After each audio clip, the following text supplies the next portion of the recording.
31. Juli 2021, der größte Campingplatz Europas, so glaube ich zumindest, ist Marina di Venezia. Und der Max ist hier und Max ist so der Client Manager, der kümmert sich so ein bisschen um die Kundenbeziehungen. Zum Beispiel kümmerte sich gerade so ein kleines bisschen um die Giada. Grüß dich, Giada. Hallo. Geht's dir gut? Alles Gute, alles Gute. Das ist so. Du bist hier direkt am Eingang. Ihr habt viel zu tun im Moment, oder? Ja, wir haben viel zu tun, aber ist alles organisiert mit den Kollegen. Ja, es ging super schnell. Ich grüße dich herzlich. Stell dich mal kurz vor, bitte.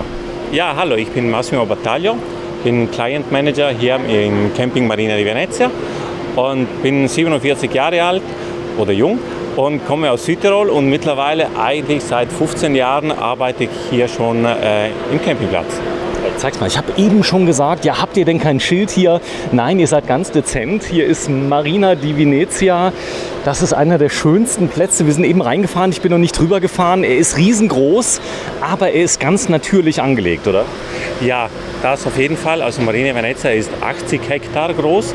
Wir haben eine Beachfront von 1 Kilometer 200 Metern und haben ein Fassungsvermögen von bis zu 12.000 Personen. Also es ist ein riesen Campingplatz, aber denke ich sehr schön angelegt, natürlich angelegt. Die Straßen, das werden wir dann, wenn wir die Runde eben im Campingplatz machen, das wird, buongiorno, wird man das sehen. Also wir haben versucht, so viel wie möglich alles natürlich anzulegen. Ja, ihr habt im Moment über 10.000 Menschen hier. Die siehst du aber gar nicht, weil die sich unglaublich gut verteilen. Ja, sagen wir, die Fläche ist ja so riesig bei uns auf dem Campingplatz. Der Strand ist nochmal enorm. Wir haben eine Tiefe von 250 Metern, aber dann auch diese Beachfront von 1,2 Kilometern und das ist einfach riesig. Ja, und dadurch, dass die Fläche vom Campingplatz eben so riesig ist, verteilt sich das eigentlich ganz gut. So, hier vorne ist jemand ganz, ganz wichtiger. Ich zeige es dir mal gerade. Buongiorno. Alles gut? So, hier ist nämlich schön kühl. Ihr legt nämlich auch Wert darauf, dass es euren Mitarbeitern gut geht, denn zurzeit haben wir weit über 30 Grad draußen. Ja, also wir sind bei 32, 33 Grad, aber natürlich in den Büroräumlichkeiten haben wir Klimaanlage. So ist das, ja. Ihr habt 10 Ampere Stellplätze, so kann man sagen. Und das Ganze ist wahrscheinlich aufgeteilt auch in Leute, die die ganze Zeit hier sind. Das heißt, gibt es die Möglichkeit zu sagen, ich bin ein halbes Jahr hier? Sagen wir so, wir haben einen Teil von Gästen, die eben Dauercamper sind, die praktisch von April bis September oder Anfang Oktober da sind. Und natürlich, der Großteil unserer Stellplätze hat 10 Ampere, aber dann haben wir auch die Superstellplätze, die haben 16 Ampere, sind auf 3 Seiten eben mit einer Hecke umgeben und haben dann natürlich ein super schnelles WLAN und auch eine durchschnittliche Größe von 120 Quadratmetern. So, wir gehen mal kurz rein, sei so lieb, lass uns mal rein. Wir haben was ganz Besonderes, wir haben das Golfkart vom Chef haben wir uns so ein bisschen geklaut, ja, vom Direktore. Genau, also ich habe mir da jetzt, also ich bin der Client Manager und ich habe mir das Golfcar vom Direktor mal ausgeliehen, damit wir hier im Campingplatz eine Runde drehen können und jeder eben so einen Einblick vom Campingplatz haben kann. So, das hier ist das Entree, das heißt, wenn die Leute reinkommen, der erste Eindruck zählt ja. Ihr habt euch unglaublich viel Mühe gemacht, die ganzen Nationen, die es hier gibt, ja. Ihr habt relativ viele Deutschsprechende, aber auch ansonsten, ihr habt Leute aus ich sag mal, den Norden Europas, ihr habt von überall, ganz viele Italiener auch. Ja, also der Campingplatz ist natürlich international, aber wir haben von Italien ist so unser Hauptland, aber da erreichen wir nur so die 15% unserer Gäste kommen aus Italien. Der restliche Teil, also ein Großteil kommt aus Deutschland, dann sehr viele aus Schweiz, Österreich, Dänemark, Holland. Dann in anderen Jahren hatten wir auch viele Dänen da und auch sehr viele Gäste aus England. Aber in diesem Jahr ist das ein bisschen zu kurz gekommen. Ja, was ganz toll ist, du musst den Platz eigentlich gar nicht verlassen. Ihr seid nicht an der Hauptstraße. Das heißt, ihr habt euch das gegönnt. Die Hauptstraße verläuft ungefähr 1,5 Kilometer weiter ins Landesinnere rein, sondern ihr seid sehr, sehr beruhigt, was so die ganze Zone angeht. Gibt es hier überhaupt laute Plätze? Nee. Sagen wir so, wir sind natürlich ein Riesencampingplatz. Ja, deswegen bei 12.000 Leuten, wenn man hier im Campingplatz ist, kann es manchmal an gewissen Punkten etwas lauter sein. Aber grundsätzlich, wir sind weit weg vom Hauptdurchzugsverkehr und deswegen sind der Großteil der Stellplätze, auch die Unterkünfte, die wir hier haben, sind eigentlich in einem ruhigen Bereich. So, und das ist unser Golfkart. Es hat nämlich den Vorteil, warum haben wir das genommen? Man kann die Scheibe nämlich runterlassen. Das sieht man hier vorne sehr schön. Dann haben wir einen etwas besseren Ausblick, denn es ist so groß, dass es sich lohnt, mit dem Fahrzeug zu fahren. Ich bitte dich, wo geht's hin? Ja, also ich sag mal, wir haben, der Campingplatz ist sehr groß, viele Bereiche. Ich würde mal sagen, wir beginnen vom Bereich, der nicht reservierbar ist. Und zwar, wir haben einen Bereich für Gäste, die eben spontan anreisen können, ohne sich festzuhalten auf bestimmte Termine. Und das wird bei vielen Campinggästen natürlich ist das sehr beliebt. Auf der einen Seite haben wir dann auch einen reservierbaren Bereich für all jene Gäste, die lieber eine Reservierung und Sicherheit haben wollen, einen Platz zu bekommen. Das heißt, ich kann einfach anreisen, mit Hunden, ohne Hunde. Mit Hunden wird es ein bisschen schwieriger oder geht's? Also zurzeit haben wir im Hundebereich alles voll. Wir haben eigentlich seit über 60 Jahren schon einen eigenen Hundebereich und der Hundebereich ist bei uns sehr beliebt, da wir einen sehr schönen Hundeauslaufbereich haben, einen Strand, wo man mit den Hunden auch ins Wasser schwimmen gehen kann. Und natürlich dort haben wir so circa 300 Stellplätze, die aber alle schon belegt sind zu dieser Hauptferienzeit. Aber ich gehe mal davon aus, da wir jeden Tag so einen gewissen Wechsel haben, ja, dass sich doch der ein oder andere Platz dann im Laufe der Zeit eben frei wird. Okay, das heißt, die Leute können warten. Selbst der Stellplatz, auf dem man wartet, ist schon richtig toll. Das heißt, ihr habt bis auf den Wasseranschluss, dort Strom habt ihr da, ihr habt Schatten, wenn man das haben möchte. Die Leute stehen dort meistens einen Tag, kann man das sagen? Sagen wir so, wir haben nur eine limitierte Kapazität eben von Gästen, die wir in diesem Wartebereich aufnehmen können. Aber ja, in diesem Platz haben wir Strom, Wasser und man ist auch in der Nähe von einem Sanitärgebäude. Deswegen auch wenn man auf Toilette gehen muss, ist das kein Problem. Oder eine Dusche zum sich erfrischen, ist das alles kein Thema. Ja, du stehst aber mitten auf dem Platz. Das ist ein Riesenvorteil gegenüber anderen, die dann auf der anderen Seite von der Straße dich denn so unterbringen, was nicht schlecht ist. Du kriegst dann auch ein Bändchen, darfst dann rein, aber du bist integriert mit einem Zaun getrennt. Das ist aber offen und ich finde es fast noch besser wie innen, wenn du nur 2 Tage da bist, ja, weil du hast sehr viel Platz.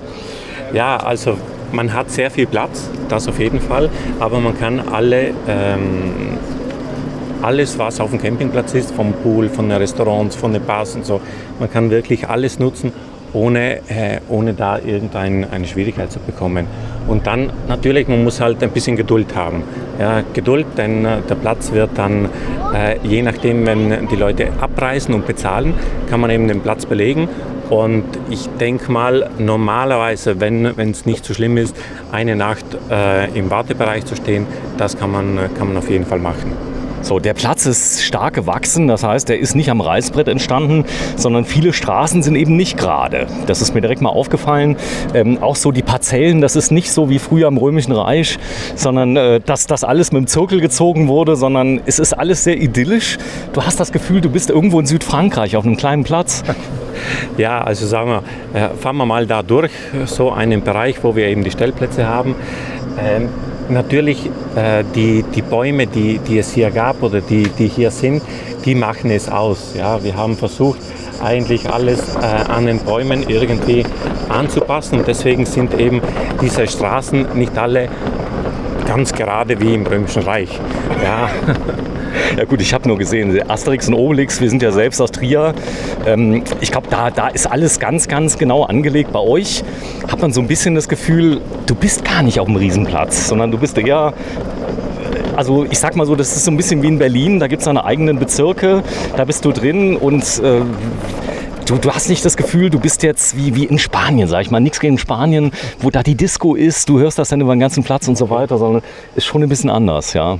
Ja, also ich sage immer, man ist hier auf dem Campingplatz und er ist zwar riesig, aber im Grunde genommen, dadurch, dass wir alle Bereiche so klein angelegt haben und dadurch, dass wir auch vor allem für unseren kleineren Gästen, haben wir eine Tiersymbolik angebracht. Das sieht man hier direkt an dieser Kreuzung. Warte. Jeder Bereich. Zeig mal bitte. Ja. Das ist der Bär? Das ist der Bär. Da drüben haben wir das Schaf. dann haben wir den Hase und die haben den Wolf. Also das ist eine Tiersymbolik. Jeder Stellplatz ist nummeriert und hat diese Tiersymbolik. Das ist auch für die kleinsten Kinder eben sehr hilfreich, um eben den Bereich wiederzufinden. Und sagen wir nennen es Orientierung im Campingplatz ist wichtig. Und wenn man diese Tiersymbolik hat, können sich die Kinder wesentlich einfacher auf dem Campingplatz bewegen. Ja, was direkt auffällt, ihr habt viele Schattenplätze. Kann ich sagen bei der Bestellung, ich hätte gerne einen Platz mit viel Schatten oder ist das schwierig für euch? Ja, also es gibt bestimmte Bereiche, wo wir mehr Schatten haben, andere, wo wir weniger haben. Aber grundsätzlich ist der Campingplatz sehr gut beschattet.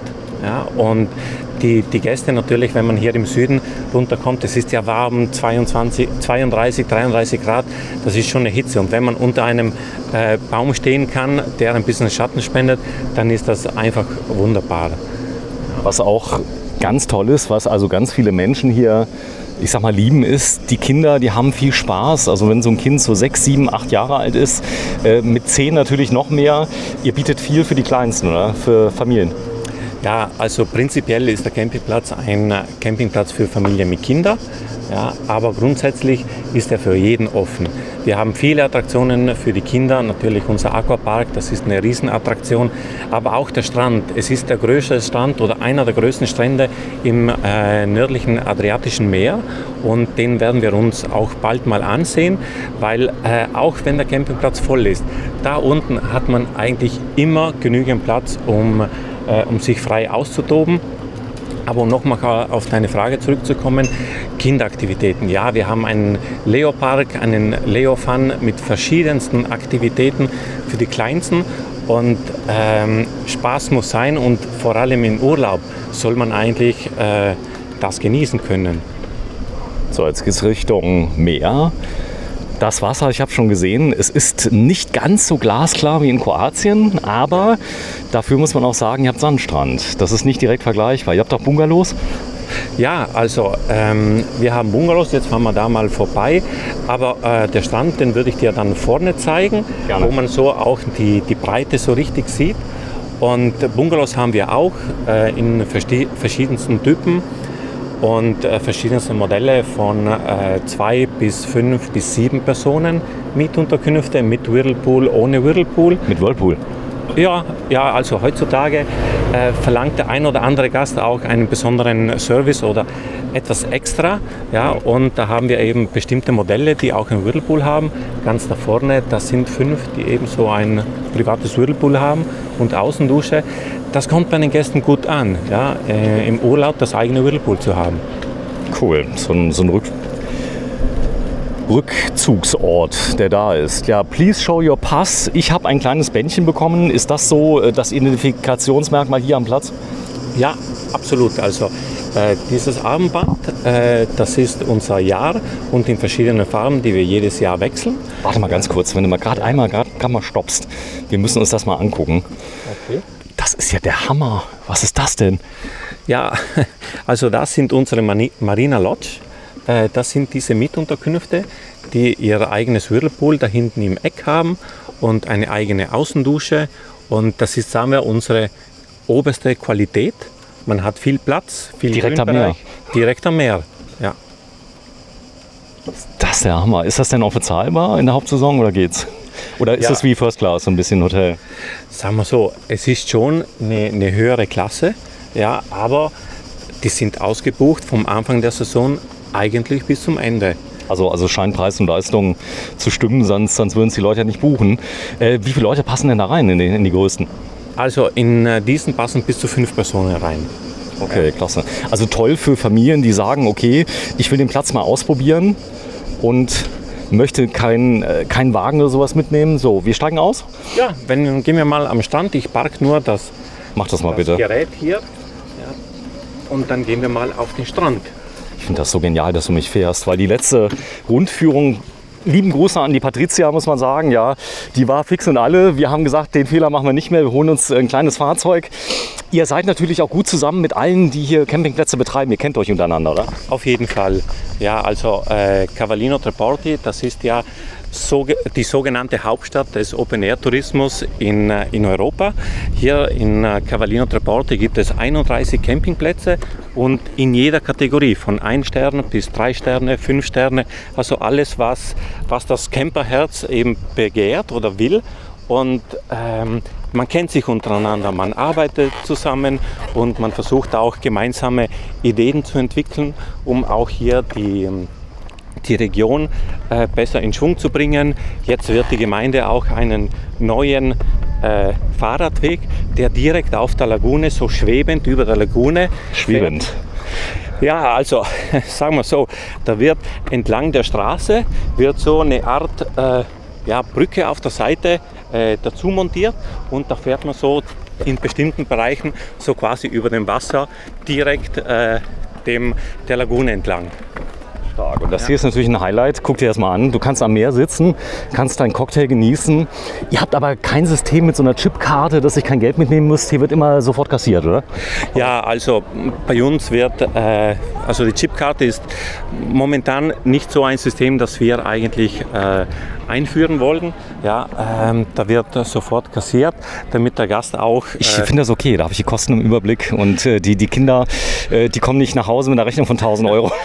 Das wollte ich jetzt gerade sagen. Also man hat die Kosten im Überblick und natürlich, das macht es aus. Und wie du hier siehst, also das war eine Strandbar, wir haben insgesamt 3 Strandbars auf unserer Beachfront und dann auch ein Strandrestaurant. Das siehst du da drüben auf der linken Seite. Das kleine da.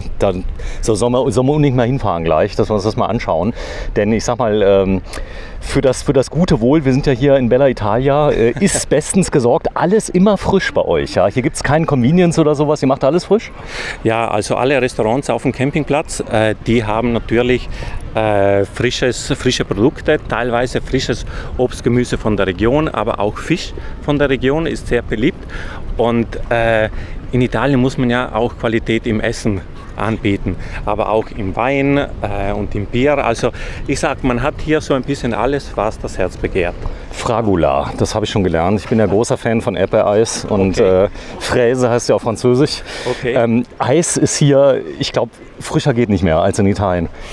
Ja, also Eis ist, sagen wir, ein Muss in Italien und auch auf dem Campingplatz haben wir 2 Gelaterie, die direkt das Eis hier auf dem Campingplatz produzieren. Selbst machen. Das heißt, da kommt jetzt kein LKW an, sondern die nehmen wahrscheinlich tiefgefrorene Früchte, machen das alles frisch, bereiten das zu, Sorbets, egal was.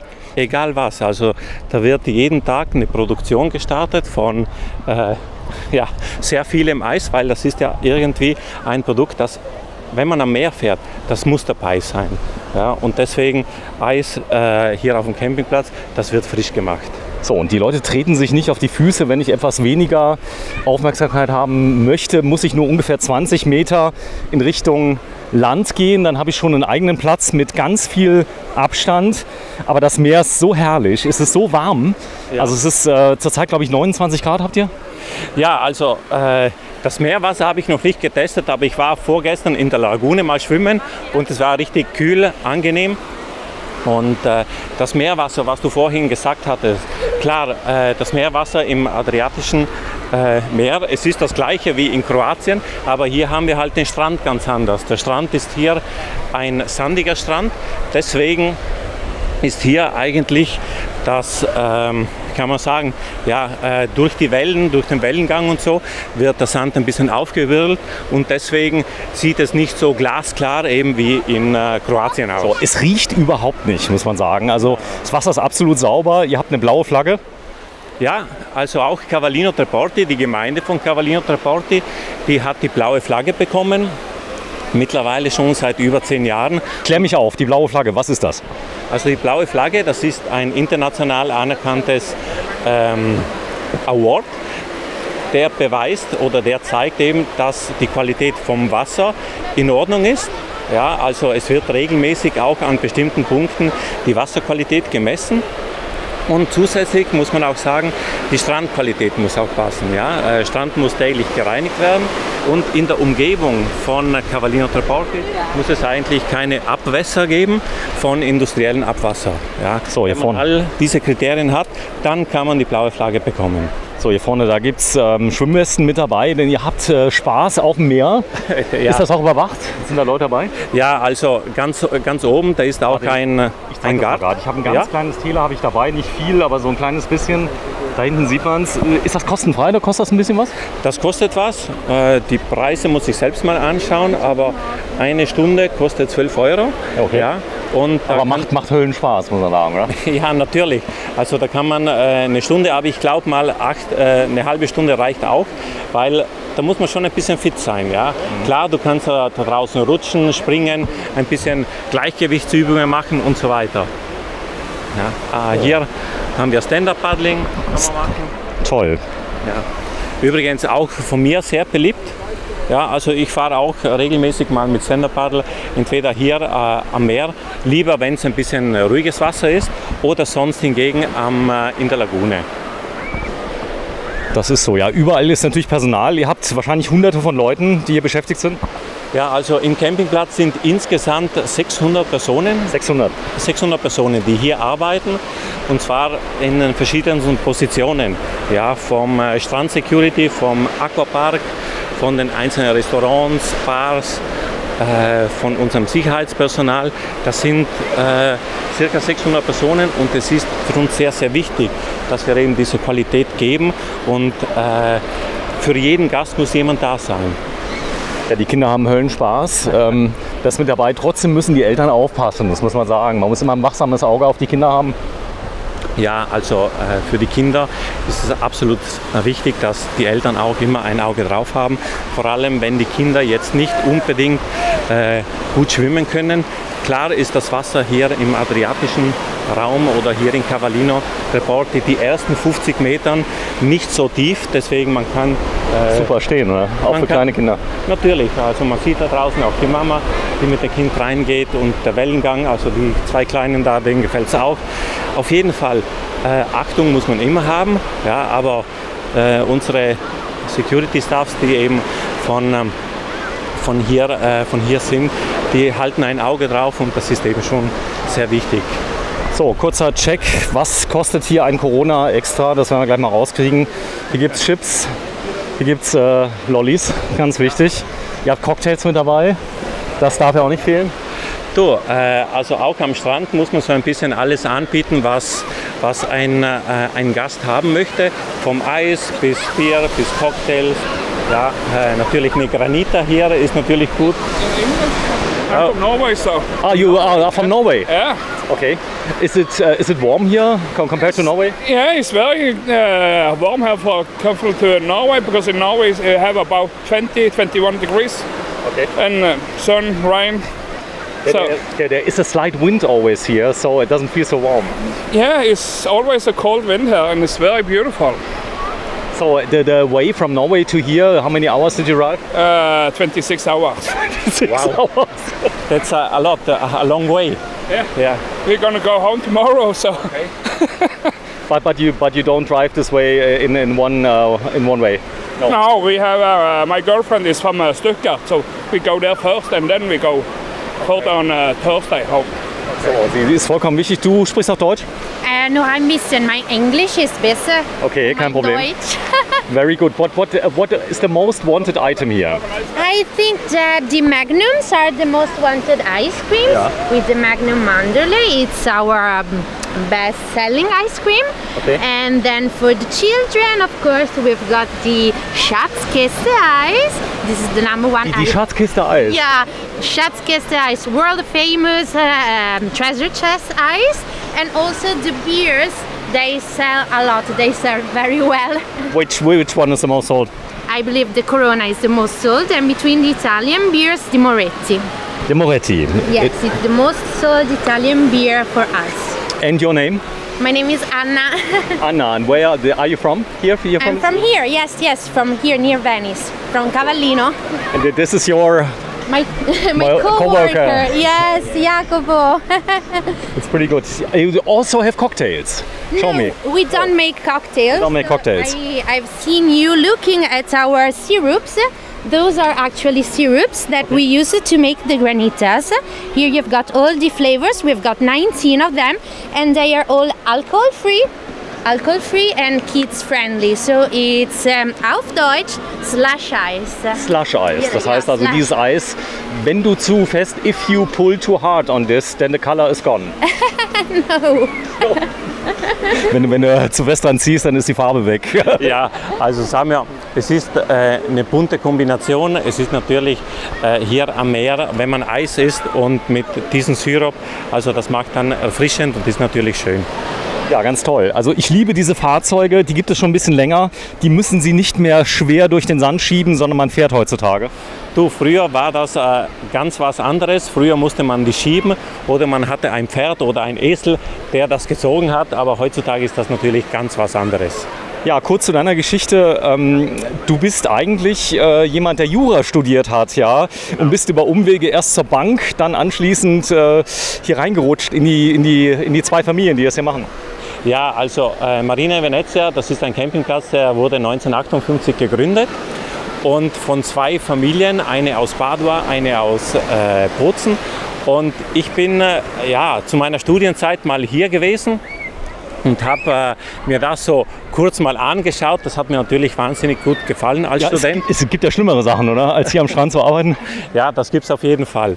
Und dann, ich hatte dann andere Erfahrungen, Arbeitserfahrungen in meiner Karriere, aber dann ist es natürlich dazu gekommen, eben, dass ich wieder hierher gekommen bin. Ich war immer im Kontakt mit dem Campingplatz hier, habe auch zu meiner Arbeitszeit in der Bank oder auf der Universität war ich immer 1 oder 2 Tage mal hier, die Freunde zu besuchen.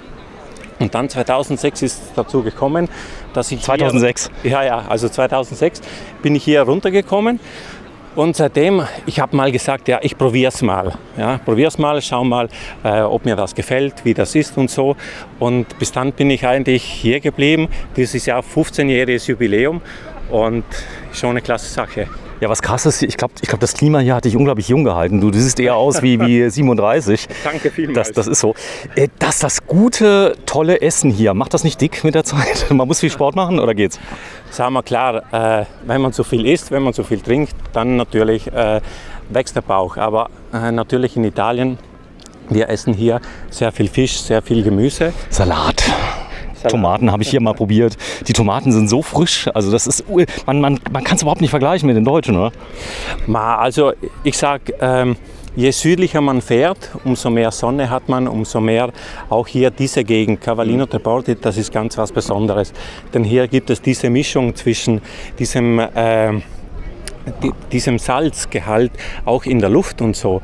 Und das macht natürlich auch den Boden ganz anders, der ist auch so ein bisschen mineralhaltig und da sind die Tomaten, die Auberginen, die Peperoni, also die Paprika, die Zucchini, das macht dann schon ganz was Besonderes aus. Ja, da ist das Restaurant. Das ist ein Strandrestaurant, aber ihr habt viele Restaurants, oder? Ja, also im Campingplatz haben wir 5 Restaurants und dann haben wir so 8 Bars auch noch. 8 Bars. Hier ist es natürlich wunderschön hier vorne, kann das genießen. Ihr habt überall natürlich Beschattungen. Das ist wahrscheinlich auch jemand, der das Ganze hier prüft. Ich sag mal, also jetzt einen Architekten oder sowas habt ihr auch. Also das Ganze ist ja jetzt nicht so, ihr habt einen Container dort hinten, aber der ist so schön verkleidet, dass man also Lust hat, wiederzukommen. Die meisten eurer Gäste kommen wieder, oder? Ja, wir haben schon sehr, sehr viele Gäste, die eigentlich immer wieder kommen zu uns. Und das ist natürlich einerseits dahin zurückzuführen, dass der Campingplatz jetzt schon seit über 60 Jahren hier besteht, aber auch dafür, dass viele Gäste es hier sich wohlfühlen und ich finde, das ist das Wichtigste. Ja, wenn sich die Gäste wohlfühlen, hier so quasi ihre zweite Heimat finden, dann ist das auch der perfekte Urlaub. Boah, das ist ja ein genialer Kühlschrank. Allein der sieht aus wie ein iPhone so ein bisschen. Ja, also vom Design her schon sehr, sehr besonders. Und es gibt hier auch ganz besondere Weine. Deswegen, das ist schon auch ein Restaurant von einer etwas gehobeneren Qualität.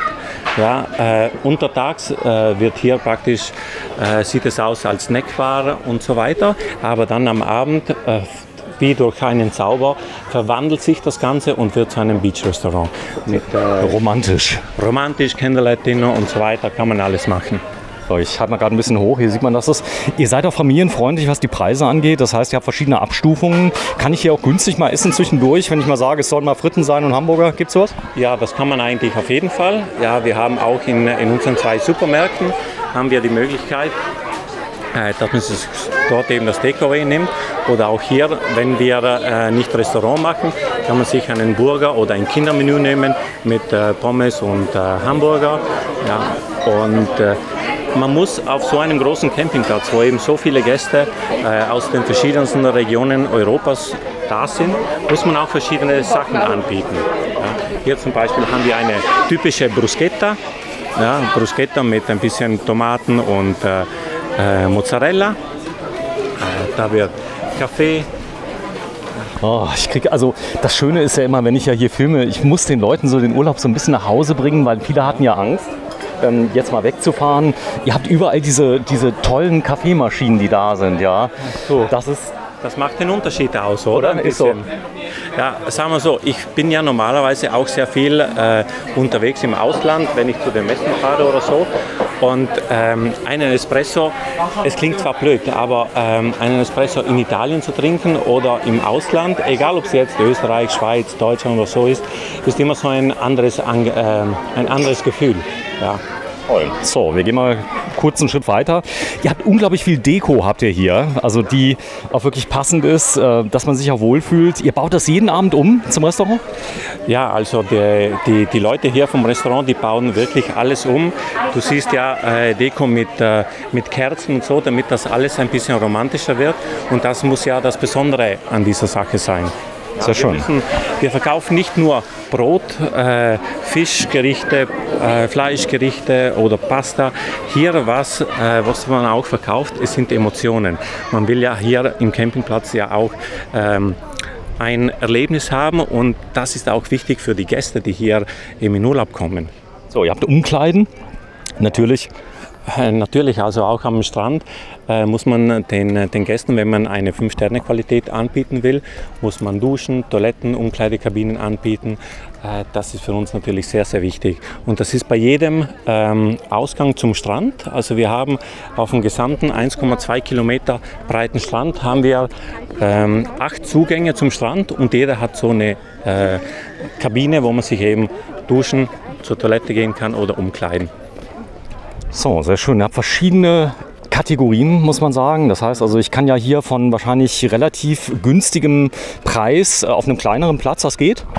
Ja, also wir haben 2 Preiskategorien. Ja, wir haben die normalen Stellplätze und dann haben wir die Superstellplätze. Superstellplätze sind ein bisschen, die sind größer, haben mehr Strom, haben mehr Komfort in dem Sinne, sind auch ein bisschen größer und dann die normalen Stellplätze.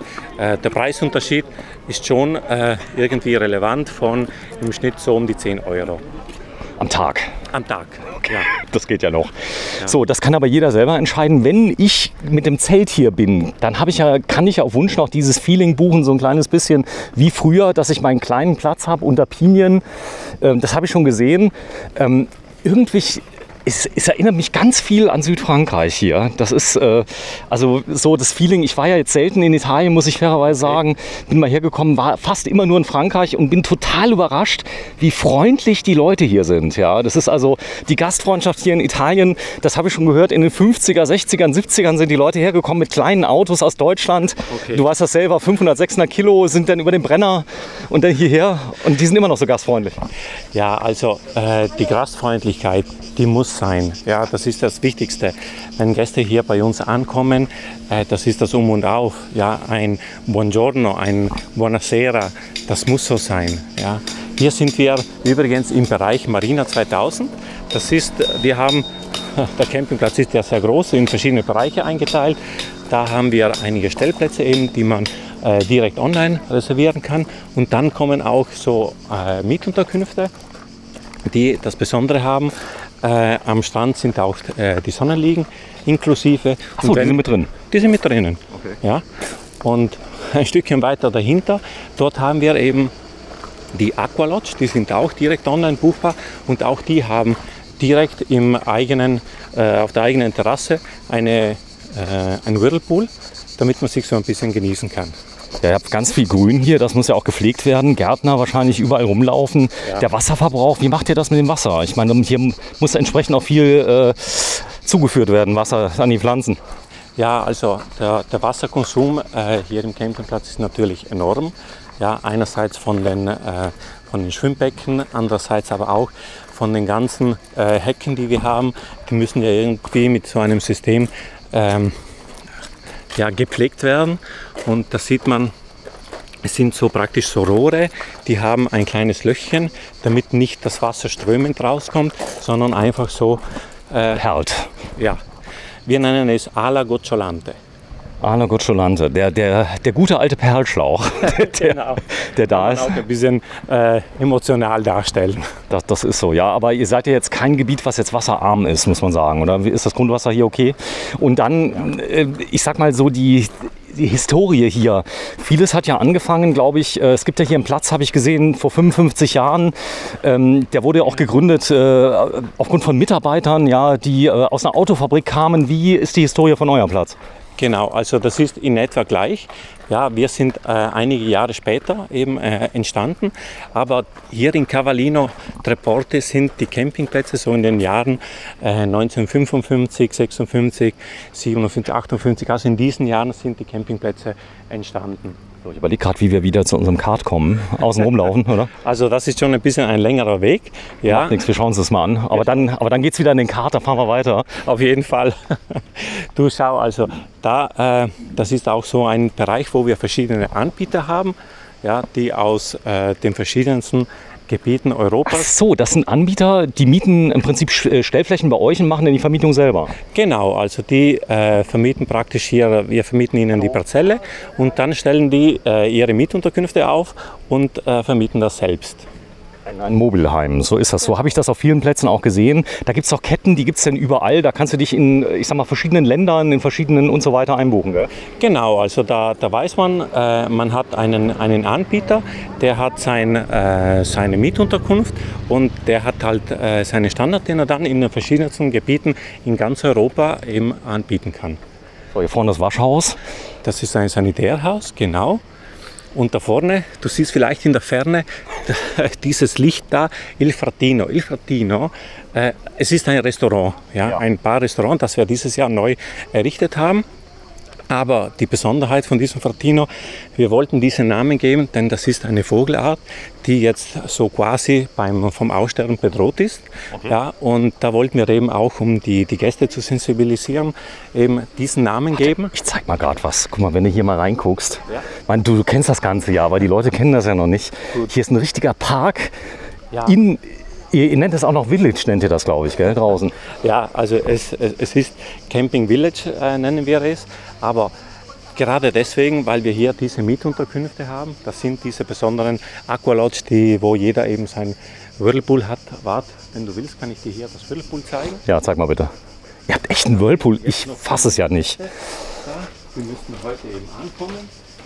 So, ist schon vorbereitet. Und das Besondere ist natürlich, der Gast hat hier sein privates Whirlpool, seine 3 Meter breite Terrasse, eine Dusche im Freien und drinnen eben 5 Schlafplätze. Und das Ganze mit Klimaanlage, ansonsten geht es ja gar nicht mehr. Natürlich, Klimaanlage auf jeden Fall. Bei uns sieht es jetzt ein bisschen wärmer aus, aber innen drin ist natürlich sehr angenehm. Ja, hier ist der Wind ein bisschen abgeschwächt, denn ihr habt ja eine Promenade. Hier vorne hast du dann Anstellplätze für die Fahrräder, die da sind. Viele mieten sich an die Mobilheime ein. Das ist schon sehr praktisch. Das heißt, da ist alles drin. Da hast du praktisch jeden Komfort wie zu Hause. Du hast eine Spülmaschine drinnen, du hast Klimaanlage drinnen, du hast Föhn drinnen, also Bettwäsche geben wir auch. Also es ist wirklich wie zu Hause und im Grunde genommen kann man eigentlich nur den Urlaub genießen, ja, wenn man da ist. So, Max, wir bleiben noch ein bisschen hier stehen. Hier ist so schön kühl. Nee, komm, wir gehen mal. Angenehm hier. Hier ist wirklich angenehm. Das heißt, es gibt so Ecken, wenn der Wind so ein bisschen geht. Hier ist immer ein bisschen Wind, oder? Ja, also es ist immer ein bisschen windig. Aber klar, je weiter man eben ins Landesinnere geht, umso mehr eben spürt man eben die Wärme. Ja. Gut, das ist auch der Grund, warum viele herkommen. So, du hast es eben erwähnt, der Salzgehalt in der Luft, das ist für viele Leute, ist das hier schon fast ein Wohlbrunnen, die also Atemwegsprobleme haben oder sich mal so richtig erholen möchten. Das ist toll, oder? Ja, natürlich. Also Atem, sagen wir so, man sagt ja immer, vor allem für Kleinkinder, es wäre toll oder es ist gut, wenn man diese Luft mit Jod eben, wenn man die einatmet. Ja. Und natürlich am Strand, wir sind ja direkt am Ende dieser Landzunge von Cavallino Traporti bei Punta Sabbioni. Dort ist dieser Wellenbrecher. Natürlich, wenn da großer Wellengang ist, dann merkt man das schon. Ja? Und okay, dann ist etwas mehr Salz in der Luft. Da riecht man eben dieses Wasser, dieses Salz in der Luft. Ja, was mir auffällt immer, es ist sehr zeitlos. Ihr habt ja einen eigenen Durchgang. Ist das hier eine Straße? Wenn du mich mal kurz aufklärst, was ist das hier? Ja, also das ist die Unterführung, die eigentlich den älteren Bereich vom Campingplatz mit Marina 2000 verbindet. Marina 2000? Ja, wir nennen es Marina 2000. Das ist dieser Bereich hier, den wir auch jetzt mit Restaurant und Supermarkt eben bedienen können. Boah, ist das alles so zeitlos. Ihr habt euch echt Mühe gegeben, damit der Unterschied zwar modern ist, aber sich anpasst, oder? Es ist so, wir haben 2013 eine Zusammenarbeit mit einem Stararchitekten begonnen, also mit diesem Stararchitekten Matteo Thun & Partners, und mit ihm haben wir verschiedene Projekte gemacht. Mit ihm haben wir die Garden Villas, die zeige ich dir vielleicht auch später. Ja, das sind so moderne Designunterkünfte. Dann haben wir unsere Rezeption, das Restaurant Piacer Mio, unsere ganze Ladenpromenade, die wir später eben beginnen werden, die werden wir auch ansehen. Und das neueste Projekt ist eben dieses Restaurant und der Supermarkt Il Frattino, die wir eben dieses Jahr neu errichtet haben. Wow, es ist viel kühler hier.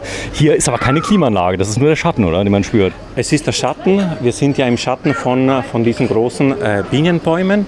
Und natürlich, hier sind wir direkt im Zentrum von, also nicht vom Campingplatz, aber von dieser Strandpromenade, wo die Luft eben raufkommt. Und das Tolle eben von dieser Gegend ist, es ist luftig, es ist ein bisschen frisch unter diesen Pinienbäumen, sehr angenehm. Ja, die Leute sind ja hier im Urlaub, die möchten sich ja ganz gezielt bedient oder die möchten bedient werden, die möchten auch mal ins Restaurant gehen. Habt ihr auch Massagen und Wellness? Im Moment nicht, glaube ich, oder? Nee, also da haben wir nicht so ein großes Angebot zurzeit. Wir haben zwar einen Damen- und Herrenfriseur und die auch so ein bisschen Massagen anbieten, aber so ein richtiges Wellnesszentrum haben wir noch nicht. So, du weißt, warum ich hier reingehe? Willst du einkaufen? Nein, ist schon kühl. Dass die Kamera ein bisschen runterkommt, dass man das sieht. Denn ganz viele Leute machen sich ja Gedanken, kann ich einkaufen? Also wenn du hier in Corona für 1,89, jetzt mal ganz ehrlich, ja. Das ist in Deutschland teurer. Echt? Ja, echt. Ah, okay, wusste ich nicht. Ein Desperado für 1,89, also und das noch gekühlt, das kannst du hier mitnehmen.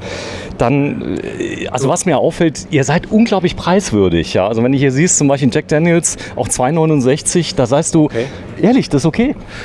Du, also die Preise, klar, wir sind im Campingplatz, aber das bedeutet nicht, dass die Gäste wesentlich mehr bezahlen müssen als zu Hause oder außerhalb von der Gegend. Also hier in der Gegend, wir versuchen eigentlich immer die Preise etwa gleich zu halten, weil auch der Gast, wenn er hierher kommt und etwas braucht, dann muss er sich nicht irgendwie ausgebeutet fühlen, sondern die Preise müssen stimmen. Ja. So, und ganz gemein sind Pombeeren, das heißt, ihr kennt euch aus mit Kindern, ihr wisst, was sie wollen. Gibt es ja auch viele Fragen. Sag mal, wenn jetzt einer sagt, ich hätte gern das und das, könnt ihr das nicht mal nächstes Jahr besorgen? Gibt es da so eine Meckerecke oder wo die Leute sich mal auch dran beteiligen können, dass sie sagen können, was hättet ihr gerne, wie geht ihr damit um? Ja, also für uns sehr wichtig, die Impressionen zu haben, was die Gäste eigentlich so vom Campingplatz halten, beziehungsweise auch, was den Gästen hier so gefällt oder was nicht gefällt. Wir haben die Fragebögen, wir lesen uns alle Bewertungen auf den verschiedensten Online-Portalen an, wir beantworten auch alles.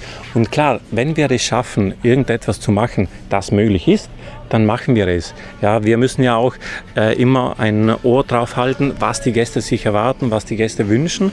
Und deswegen ist es für uns wichtig, auch alles zu analysieren und dann anhand von den Statistiken, die wir haben, zu versuchen, auch den Gästen einen guten Service anzubieten. Ja, frischer kann man den Wein gar nicht mehr kaufen, der kommt direkt vom Fass hier. Das ist wirklich genial, man kann ihn zapfen. Da kann man zapfen. Ja, es gibt verschiedene verschiedene Formate, die man eben runterlassen kann. Und hier hast du Merlot, Vino Bianco, Serpi und so weiter, also Prosecco. Aber wohlgemerkt, das ist der kleine Supermarkt. Ja, ich weiß das, aber trotzdem. Aber dort ich liebe hast du eine Kette von Wein. Ich liebe es aber trotzdem, weil ich sag mal, es muss ja auch zentral sein für die Leute, dass du also eben keine 2 Kilometer laufen musst. Alle Rosés sind direkt trinkfertig gekühlt, 4,6 Grad. Heißt, die kannst du rausnehmen und genießen, oder? Eigentlich schon, ja, das ist ja toll. Wenn du in Urlaub bist, etwas einfach mitzunehmen und dann auf deinen Stellplatz oder etwa auf deiner Mietunterkunft genießen zu können, das soll so sein. Ja, der gute alte Jackie Cola, den man dann hier nochmal genießen kann. Dann habt ihr natürlich auch ganz wichtig, wenn mal weil irgendwas fehlt, gar kein Problem. Also macht euch keinen Stress, wenn ihr losfahrt. Ihr habt ein Deo vergessen oder irgendwelche Slip-Einlagen, ihr habt alles, oder? Also im Grunde genommen findet man hier im Campingplatz alles, was man braucht zum Urlaub.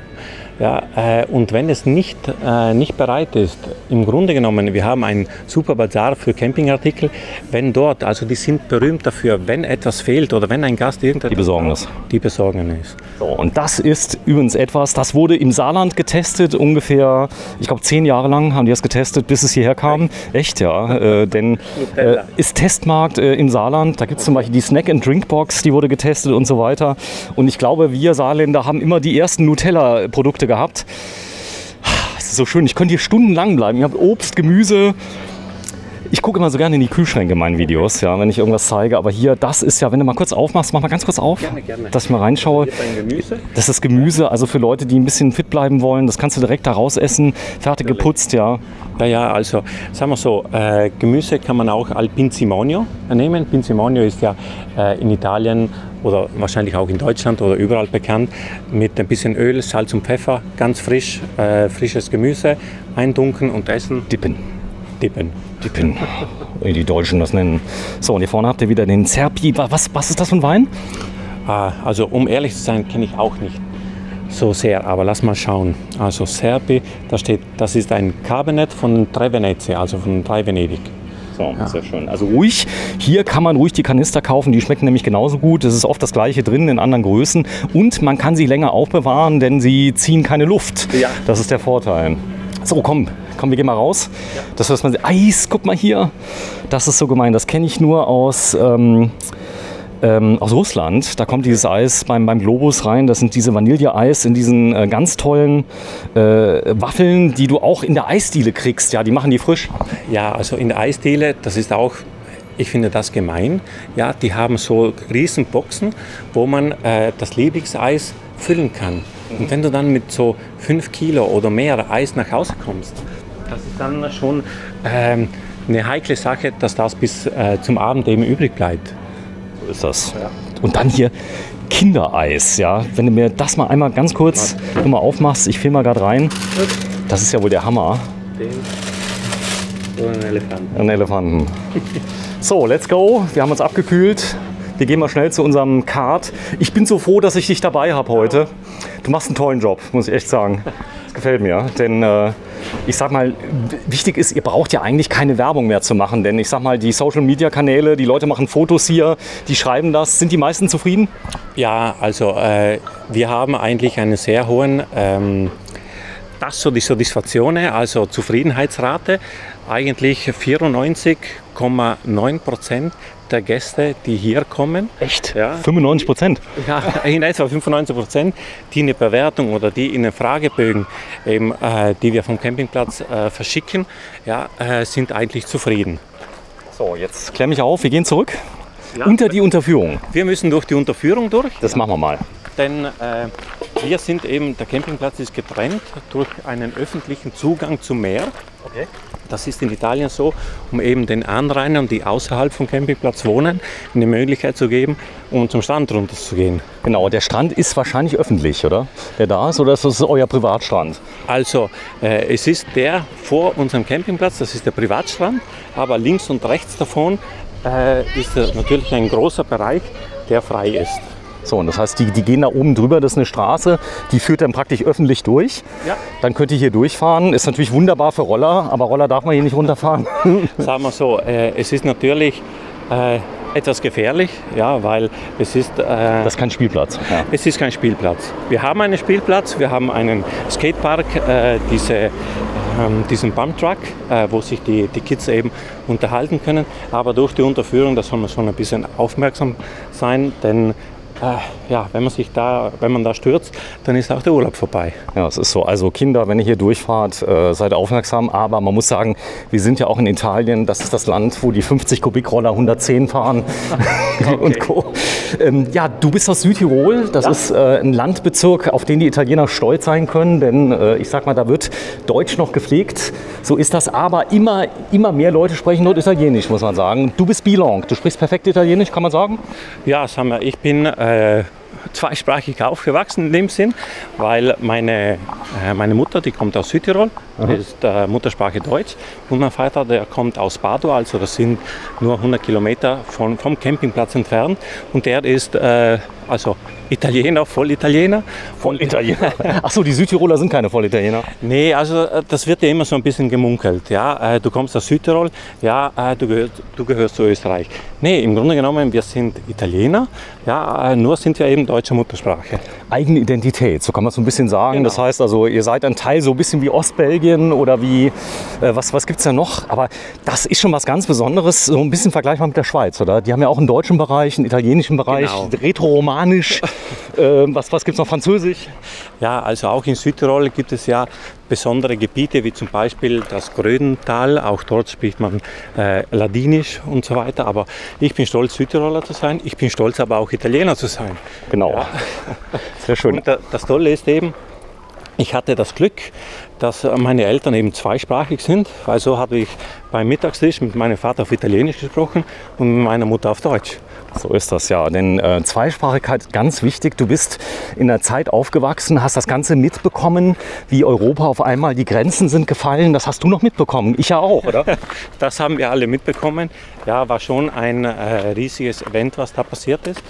Und klar, ein vereintes Europa, glaube ich, bringt allen etwas. Also das freie Zirkulieren, das freie Rumfahren, das sind nur Vorteile für viele Gäste, für die Leute, auch für die Arbeit ist das eben gut, wenn man eben frei zirkulieren kann. Ja, das Schöne ist, ich kann nämlich einfach nach Italien ziehen, kann meinen Arbeitsplatz hier wählen, das sieht man ja, was dann passiert. Habt ihr denn noch Gäste aus Großbritannien jetzt im Moment? Also im Moment nicht.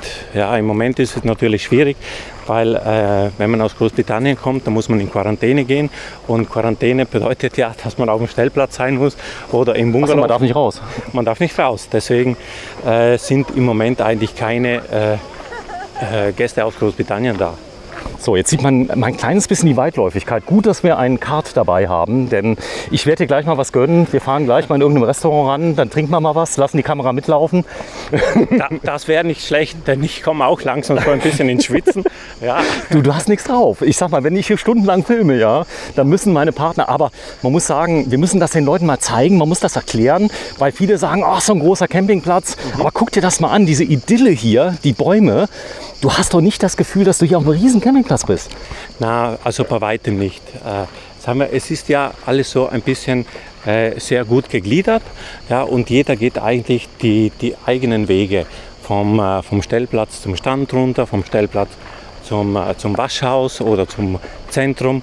Deswegen ist alles eigentlich sehr gut gegliedert und man hat so seine eigenen Viertel, ja, wie in einer eigenen Haus, wie bei sich zu Hause im Grunde genommen. Berlin, sage ich mal, ein eigener Stadtteil, wo du dann sagen kannst, da sind wir. Und du kannst aber auch, wenn du willst, das ist das Schöne, ihr habt einen Hundebereich und du darfst mit dem Hund überall hin. Wenn du natürlich, ich sag mal, das Häufchen wegmachst oder macht mal, aber die Leute halten sich dran. Du siehst aber so gut wie keine Hundebesitzer, die bleiben in der Nähe von Dogcamp, oder? Ja, eigentlich schon, sagen wir, im Campingplatz. Wir haben auch einen Bereich eben für Hunde und der Bereich... Ich darf euch mal was fragen, wir sind vom Fernsehen hier gerade da, oder? Ja, darf ich. Sehr schön. SZ, was ist denn das für ein Kennzeichen? Salzgitter, ich habe es nämlich vermutet. Und darf ich mal zeigen, was du liest gerade? Du liest nämlich Closer, wenn du mir das mal kurz in die Kamera hältst. Da ist nämlich hier das große Ehedrama, ihr Ex packt aus. Ist das hier Urlaub?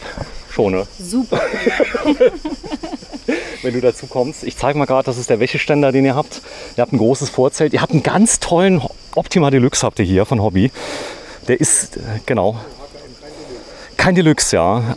Aber das Coole ist, der ist so schmal, dass du den fast im Alltag verwenden kannst, oder? Das stimmt, ja. Das ist richtig. Überall durch, gerade in Italien. Das ist richtig, ja, das haben wir festgestellt. Also eins der kompaktesten Fahrzeuge, die es gibt. Ihr habt das vorher entsprechend ausgewählt, oder? Wir haben eins gesucht, was familientauglich ist, ja.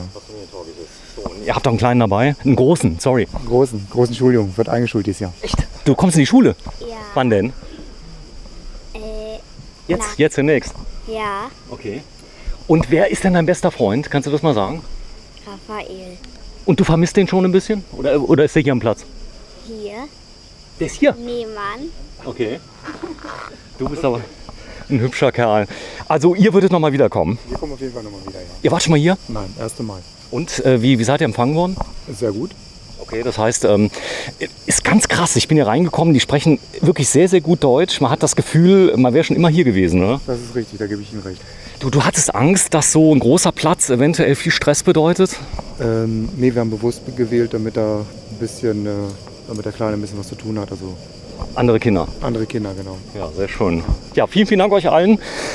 Ja, und da stehen sie aus Salzgitter und das ist wirklich ein tolles Auto. Denn guck mal an, der ist so schmal, fast wie ein Kastenwagen, bietet aber richtig viel Platz, sodass du durch die italienischen Straßen noch durchkommst. Ja, Ja klar, aber ich glaube mal, der Großteil der Gäste kommt über die Autobahn runter.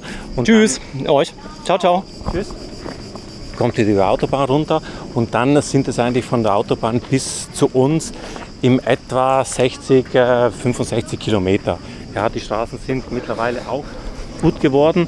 Ja, natürlich auch durch den Tourismus hat sich das so entwickelt, dass wir eben auch in der Region bestimmte Sachen eben vorbringen konnten. Und da müssen wir schon sagen, haben wir eben gute Politiker, die sich darum bemühen, auch den Tourismus hier in der Region zu fördern. Also mehr Schatten geht kaum. Das also muss ich dir schon mal sagen. Warte mal, ich gehe noch mal einen Schritt zurück und zeig das mal gerade. Du stehst hier drin und du hast wirklich das Gefühl, draußen sind es jetzt hier 33, 34 Grad. Es fühlt sich an fast wie 26, 25. Ja. Also hier ist es eigentlich genial durch diesen hohen Bäumen und durch diesen Schatten. Man spürt so richtig, dass es runterkühlt. Und ich muss sagen, hier sind wir im reservierbaren Bereich. Vorhin sind wir durch den spontan anreisenden Bereich durchgegangen. Du siehst ja noch, die ein oder andere Parzelle ist noch leer. Aber heute ist ja ein großer Anreisetag und wie du hörst, wie die einen schon die Haken reinhauen, ja, es füllt sich der Platz wieder. Ja, ziemlich cool. Ja, hier sind wir jetzt Muschel. Ich zeige mal gerade. Das ist die genau. Muschel.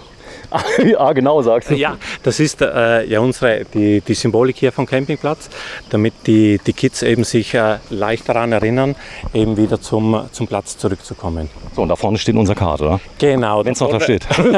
Ich gehe schon mal davon aus. Diebstahl, ist das ein Problem hier bei euch?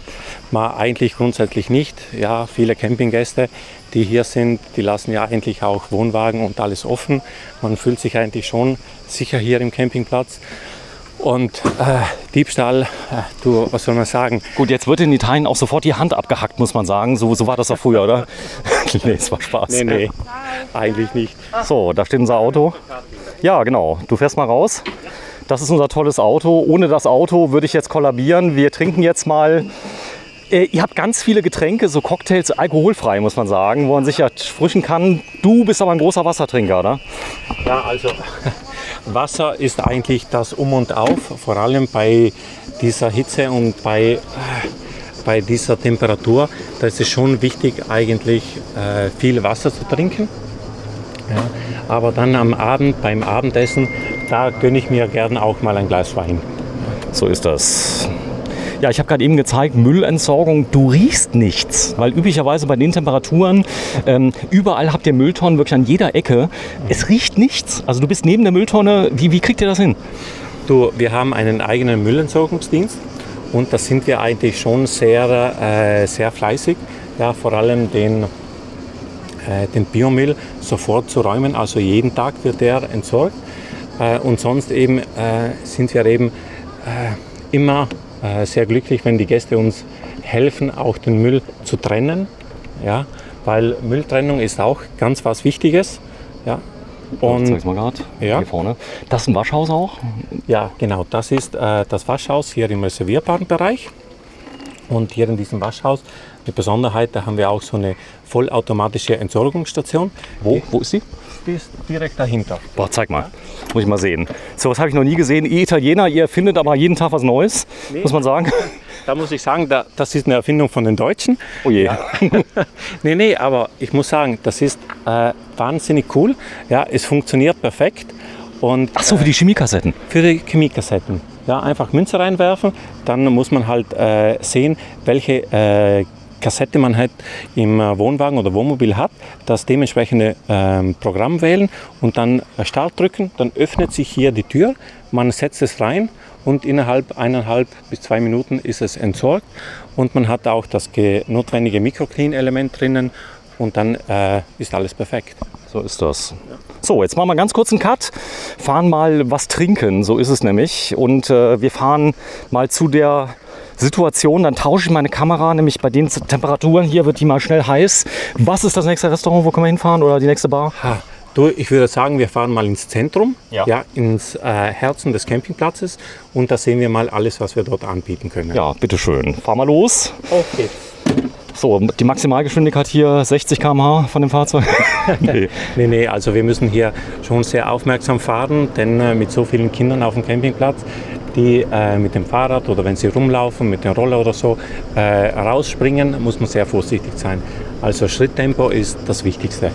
Gut, das gilt ja für alle. Ich habe gesehen, also bis auf ein paar Kinder, alle halten sich dran. Das ist ja auch ganz wichtig, denn man möchte ja niemand zu Schaden kommen. Habt ihr einen Arzt hier? Ja, also wir haben einen Arzt. Es sind im Grunde genommen 3 Ärzte, die sich abwechseln regelmäßig. 24 Stunden am Tag sind sie aber hier am Campingplatz. Auch ein Kinderarzt? Also die haben verschiedene Spezialitäten. Also Kinderarzt, einer von den 3 ist Kinderarzt. Ja, und das ist natürlich wichtig, aber die sind schon seit 15 oder Die kennen mehr. sich aus. Die sind schon seit sehr vielen Jahren da. Die haben Erfahrung gemacht. Deswegen ist das auch sicherlich etwas, was vor allem für die Kinder sehr hilfreich ist. So, ihr habt wahrscheinlich auch ein Defi. Wenn es mal schlimmer ist, das nächste Krankenhaus, ist es schnell erreichbar? Also es gibt hier in Casavio einen Punto di Primo Intervento. Das ist so eine Erste-Hilfe-Station. Ja, und dann gibt es ein Krankenhaus in Jesolo oder sonst in Venedig oder in San Donà di Piave. Ja, es könnte ja mal sein, dass der ein oder andere mal ein bisschen, ich sag mal, einen Schwächeanfall kriegt, nicht ganz dabei ist und so weiter. Dann kann man denjenigen helfen. Und was, glaube ich, aber am allerwichtigsten ist, ihr habt hier Ersthelfer ausgebildet. Das heißt, ganz viele Leute, die im Falle eines Falles die richtigen Maßnahmen treffen können. Auf jeden Fall. Also alle unsere Bademeister sind geschult.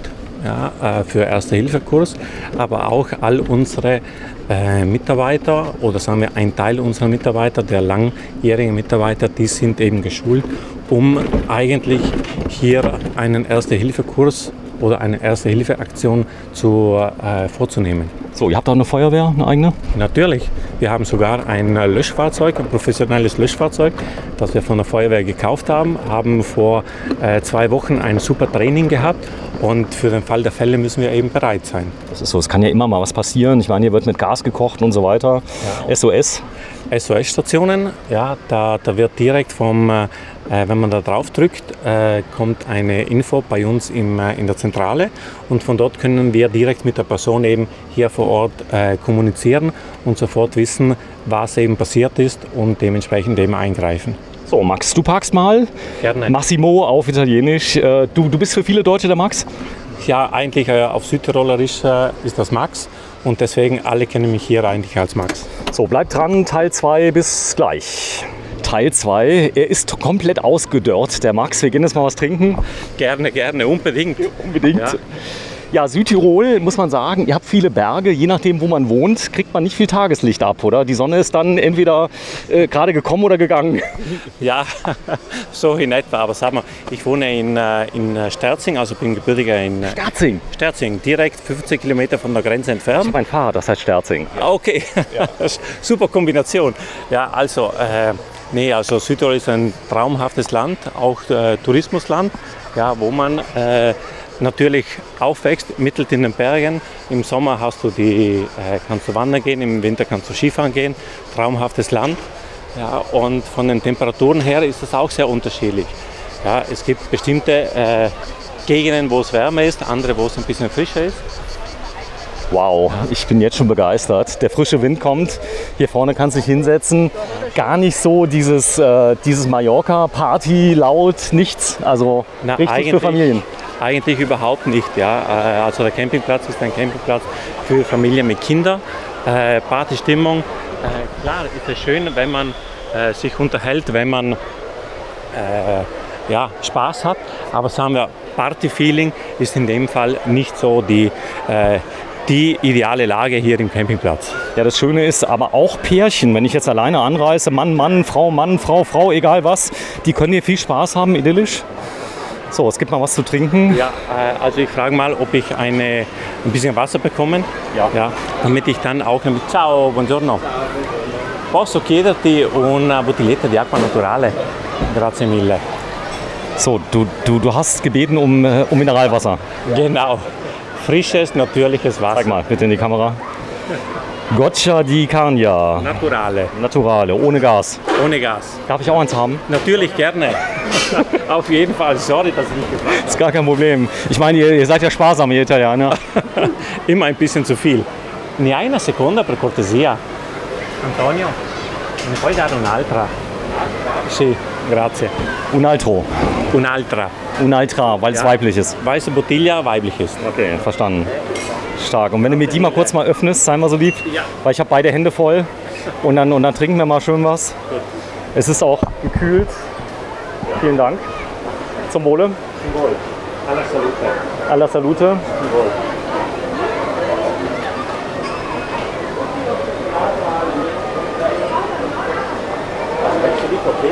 Warte.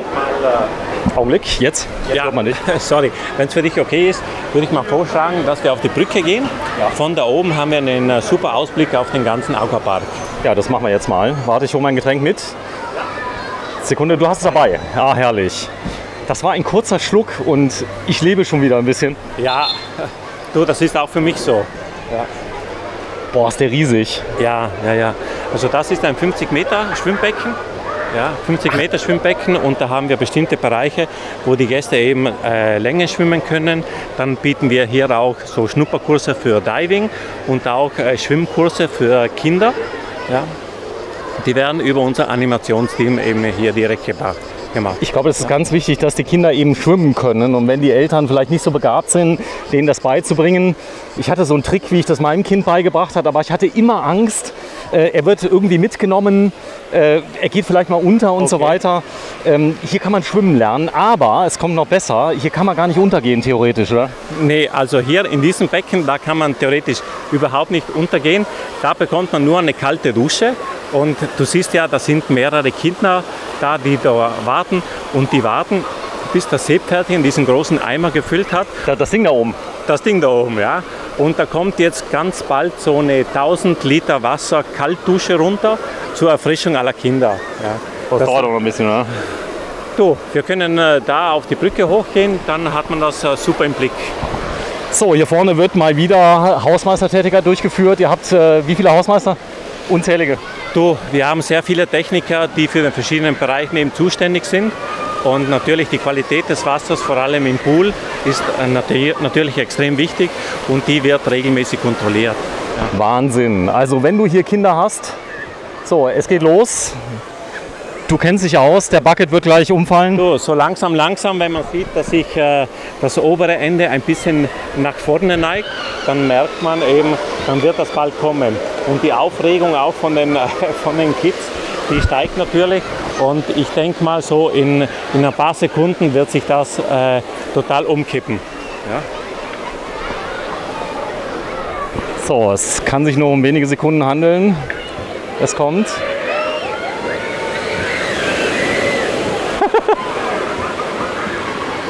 Wahnsinn!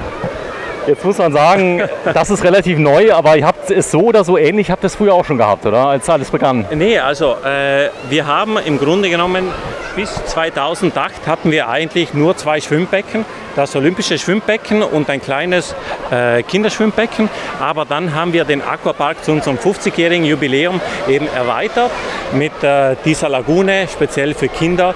Die ist nur 60 cm tief, da haben wir 3 Rutschen. Dann weiter drüben, wo Aquamarina Park steht, das ist ein Wellenschwimmbad. Und dann haben wir ein Wellenschwimmbad? Ein Wellenschwimmbad, ja. So, und das ist wann an? Alle 15 Minuten? Oder? Nee, also so oft machen wir das nicht. Es wird jede Stunde, einmal in der Stunde wird das eben, läuft das. Und dann haben wir ganz auf der anderen Seite haben wir noch so einen Relax-Bereich mit Liegen, wo man sich im Wasser liegen kann. Dann Whirlpools ganz oben und ganz hinten im rechten Eck, da ist ein Toboggan. Ja, da kann man auf Reifen, Einzelreifen oder zu zweit runterrutschen und dann hat man eben davor noch 3 Rutschen. Also das ist eine Aussichtsplattform, 2 Plattformen haben wir aus 12 Metern Höhe mit den Reifen und 6 Meter dann darunter. So, da habt ihr wahrscheinlich schon Spezialisten aus YouTube hier gehabt, die schon getestet haben und die fanden die gut? Also YouTube-Spezialisten hatten wir noch keinen da, aber wenn du gerne mal eine Runde machen möchtest, können wir das sicherlich organisieren. Irgendwie. Ich bin 53, ich überlasse das anderen. Du trinkst bitte mal was, ich mache die Moderation. Dankeschön. Denn du machst mir große Sorgen. Ich brauche dich noch die nächsten 5 Stunden. 5 Stunden, so lange geht das. Jetzt war ein Scherz. So, wir gucken mal gerade hier runter, denn das ist der Hammer. Hier ist der Campingplatz, ist direkt daneben. Da hinten ist das Meer. Geht es denn idyllischer? Gut, wir haben im Moment ein bisschen Glück, muss man fairerweise sagen. Es hat ein bisschen geregnet. Ich glaube, im Mai war Regen hier. Ja, also im Mai hat es ein bisschen geregnet, aber auch Ende Juni war ein bisschen Regen. Aber grundsätzlich ist hier in der Gegend eigentlich schon das Wetter sehr, sehr stabil. Und wir haben eigentlich von Juni bis September normalerweise ein sehr schönes Wetter hier. Wahnsinn. Ich will das Wellenbad mal sehen. Bitte einmal, denn das ist unglaublich. Bademeister, wie viele habt ihr im Einsatz ungefähr? Also pro Becken haben wir 2 Bademeister, ja, die von den verschiedenen Ecken eben die Wasseroberfläche unter Kontrolle halten können, damit man eben aus verschiedenen Blickwinkeln alles sieht. Ja. So ist das. Ja, ich glaube, so ein Schwimmbecken, da habt ihr ziemlich viel Geld in die Hand genommen, aber das lohnt sich. Wie war die Reaktion denn von den Gästen?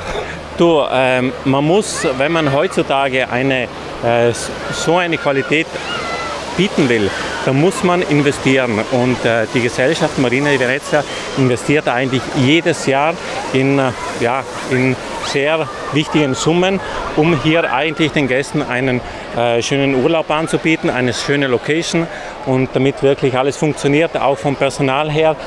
Wie gesagt, es sind 600 Personen, die hier arbeiten, von den Restaurants bis zu den Bars und so weiter. Ja. So, wie kommen wir hier rein? Willst du ins Pool reingehen? Ja, ich will da vorne einmal das Wellenbad sehen, weil das ist ja phänomenal. Ich kenne das nur aus Düsseldorf. Okay. Oder irgendwo aus dem Ruhrgebiet war ich mal. Ihr macht das übrigens einmal die Stunde, damit die Gäste, glaube ich, nicht überfordert werden. Denn das ist ziemlich anstrengend. Man muss ja gegen die Wellen noch ein bisschen schwimmen. Ihr habt viele kleine Kinder dann noch drin. Und das ist aus Sicherheitsgründen. Ja, das haben wir in dieser so besonderen Zeit. Ist natürlich wichtig, dass wir nicht zu oft das Wellenbad gehen lassen. Ich frage mal die Bademeister, wann der nächste Lauf wäre. Posso chiederti, sarebbe fattibile farlo andare o non è fattibile? Beh, mi dica lei. Se è fattibile volentieri, se non è fattibile facciamo più tardi. Ho capito, ma adesso quello che sto dicendo si sente su questo video? Non ho capito. Si sente? Ok. Ma puoi dirmi sì o no? Da piano iniziale alle 6. Okay. Alles 6? Ja, also das Wellenschwimmbad ist jetzt eigentlich auf 6 Uhr vorgesehen. Ja. Also wenn wir jetzt reingehen, das werden wir noch nicht sehen. Okay. Ja. Aber nur mal zeigen, dass man das mal sieht. Denn das auf jeden Fall. Ich glaube, das hier ist ja so Dreh- und Ankerpunkt. Das hier ist genau im Mittelpunkt vom Platz, kann man das sagen? Ja, also wir sind hier direkt im Zentrum vom Campingplatz. Da kann man jetzt reingehen. Von da drüben, da siehst du auch, wir haben ein Diving Center. Ja. Ach so, zum Üben oder im Meer? Also die können hier machen sie den Schnuppertest, direkt hier im Olympischen Schwimmbecken. Warte mal, wir gehen mal kurz hin. Ich zeige das mal ganz kurz, dass wir das mal sehen, denn das ist sehr interessant. Das heißt, wenn jemand noch nie getaucht ist, der kann das Tauchen hier erlernen, richtig? Genau, also man kann hier so einen Schnupperkurs machen und man lernt eben das Tauchen. Und wenn dann natürlich auch Fortgeschrittene da wären, dann können die auch eine Tour machen und dann geht es raus aufs Meer und man kann natürlich auch was Tolles unter Wasser sehen. Wie in der Südsee, so sieht man es hier vorne. Das ist hier drin, das heißt, ich kann mich anmelden. Hier vorne sieht man schon den Generator, der die Flaschen aufpumpt. Genau, also hier werden die Flaschen aufgepumpt für die Schnupperkurse, aber auch für dann, wenn es direkt ans Meer geht. Hier hat man das gesamte Kitman, kann man sich ausleihen. Ja. Und, natürlich wird auch eine Theorie gemacht, bevor man eigentlich dann direkt runtergeht schwimmen. Denn wichtig ist ja, dass man die Zeichen kennt, wenn man unter Wasser geht. Das ist extrem wichtig, um eben die Sicherheit zu gewähren. Mach mal bitte alles in Ordnung. Okay, danke schön. Ja, ich habe irgendwann mal auf den Malediven habe ich mal so einen Tauchkurs gemacht. Aber ihr macht auch Auffrischungskurse. Wenn einer sagt, ich habe schon mal einen gehabt, einfach nur sagen und dann geht ihr hin und macht Auffrischungskurse. Genau, kann man hier direkt machen. Ja. So, jetzt habe ich dich eben unterbrochen, aber ich fand das ganz wichtig mal zu zeigen, dass man das lernen kann. Ihr habt überall Spielbereiche, wo man Kinder auch mal, ich sag mal, so ein bisschen einschließen kann.